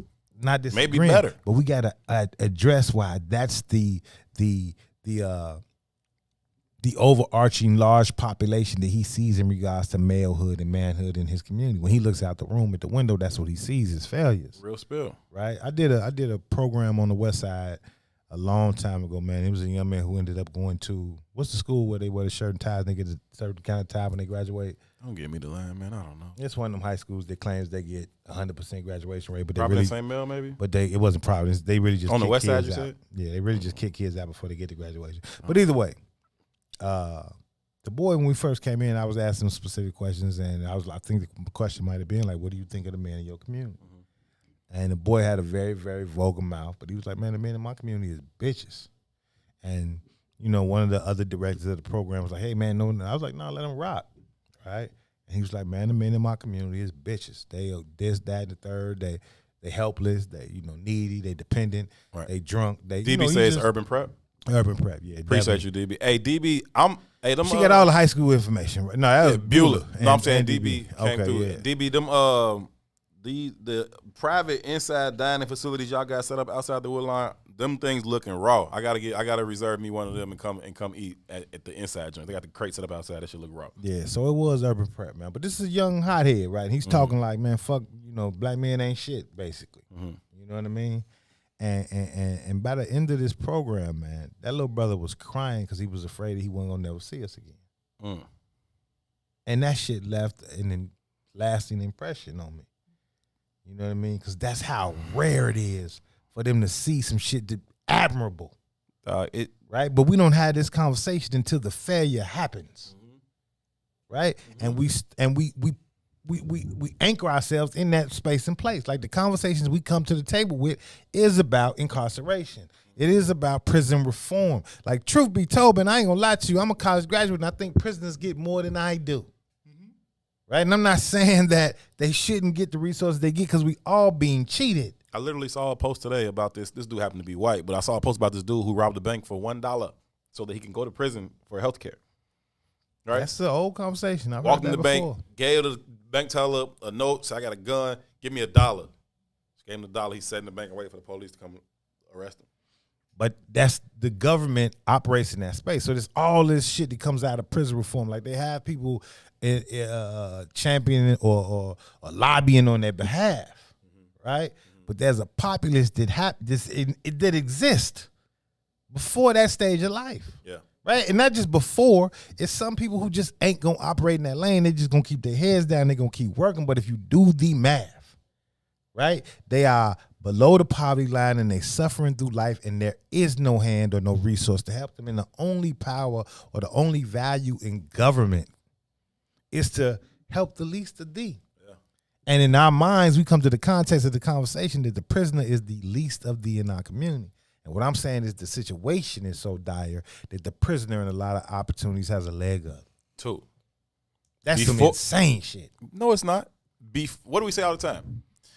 Slaves, enslaved people were more valuable to the American power construct than we are today. That's real shit. And so who are the enslaved today? The prisoner. The prisoner. Right. So before you come behind these walls, fuck you, you ain't worth a damn to me. But once I get you behind these walls, now you worth millions and billions of dollars of free labor. You worth some now money. You worth something. Now I'll keep you healthy. That's it. You know what I'm saying? Now I can keep you healthy. Now I can make sure you eat 3 times a day. When you was outside this wall, I don't give a fuck if you eat at all. You can live under that goddamn bridge and I'll never bring you food. When I get you behind this wall, now you worth something. I'll feed you 3 times a day and make sure you got health care and dental and whatever the fuck else you need to keep working for free. That's real shit. Hell yeah, it's real shit, man. We got to go, man. Thank y'all so very, very much for tuning in to this episode of I Said What I Said. We appreciate y'all. As always, we appreciate your contribution to the conversation. It was valued. It was certainly appreciated. Y'all make sure y'all get up early tomorrow. Tune in to the Maze Jackson Show, starring the one and only Miss Ruthie Moore. Stick around for the collective conversation on the green side of things with Brother Sadiq. Then what's on? Then it's us? No, I skipped the Book of Dawn. I tweaked. Book of Dawn is next. 9-11 a.m. Y'all make sure y'all get up, stick around, stick on the network all day tomorrow. We will be back here same time, same place at 3 p.m.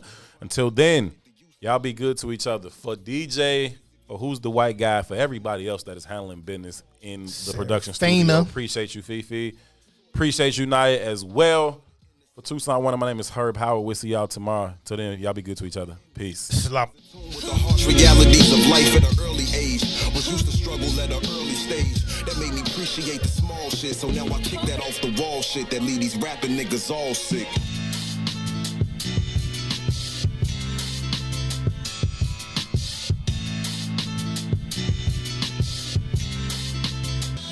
They say jealousy and envy get you nowhere, so I'd rather not go there. These niggas panic when I touch mics, I'm Rudy Gobert. I ain't the type to talk jazzy while hiding behind the screen naming Abby. You pushing buttons or trying to get at me, huh? I'm John Wick with the shit. I'm killing everything while bitches sleeping on me. I'm setting fire to bed frames, replacing alarm clocks with time bombs to bomb.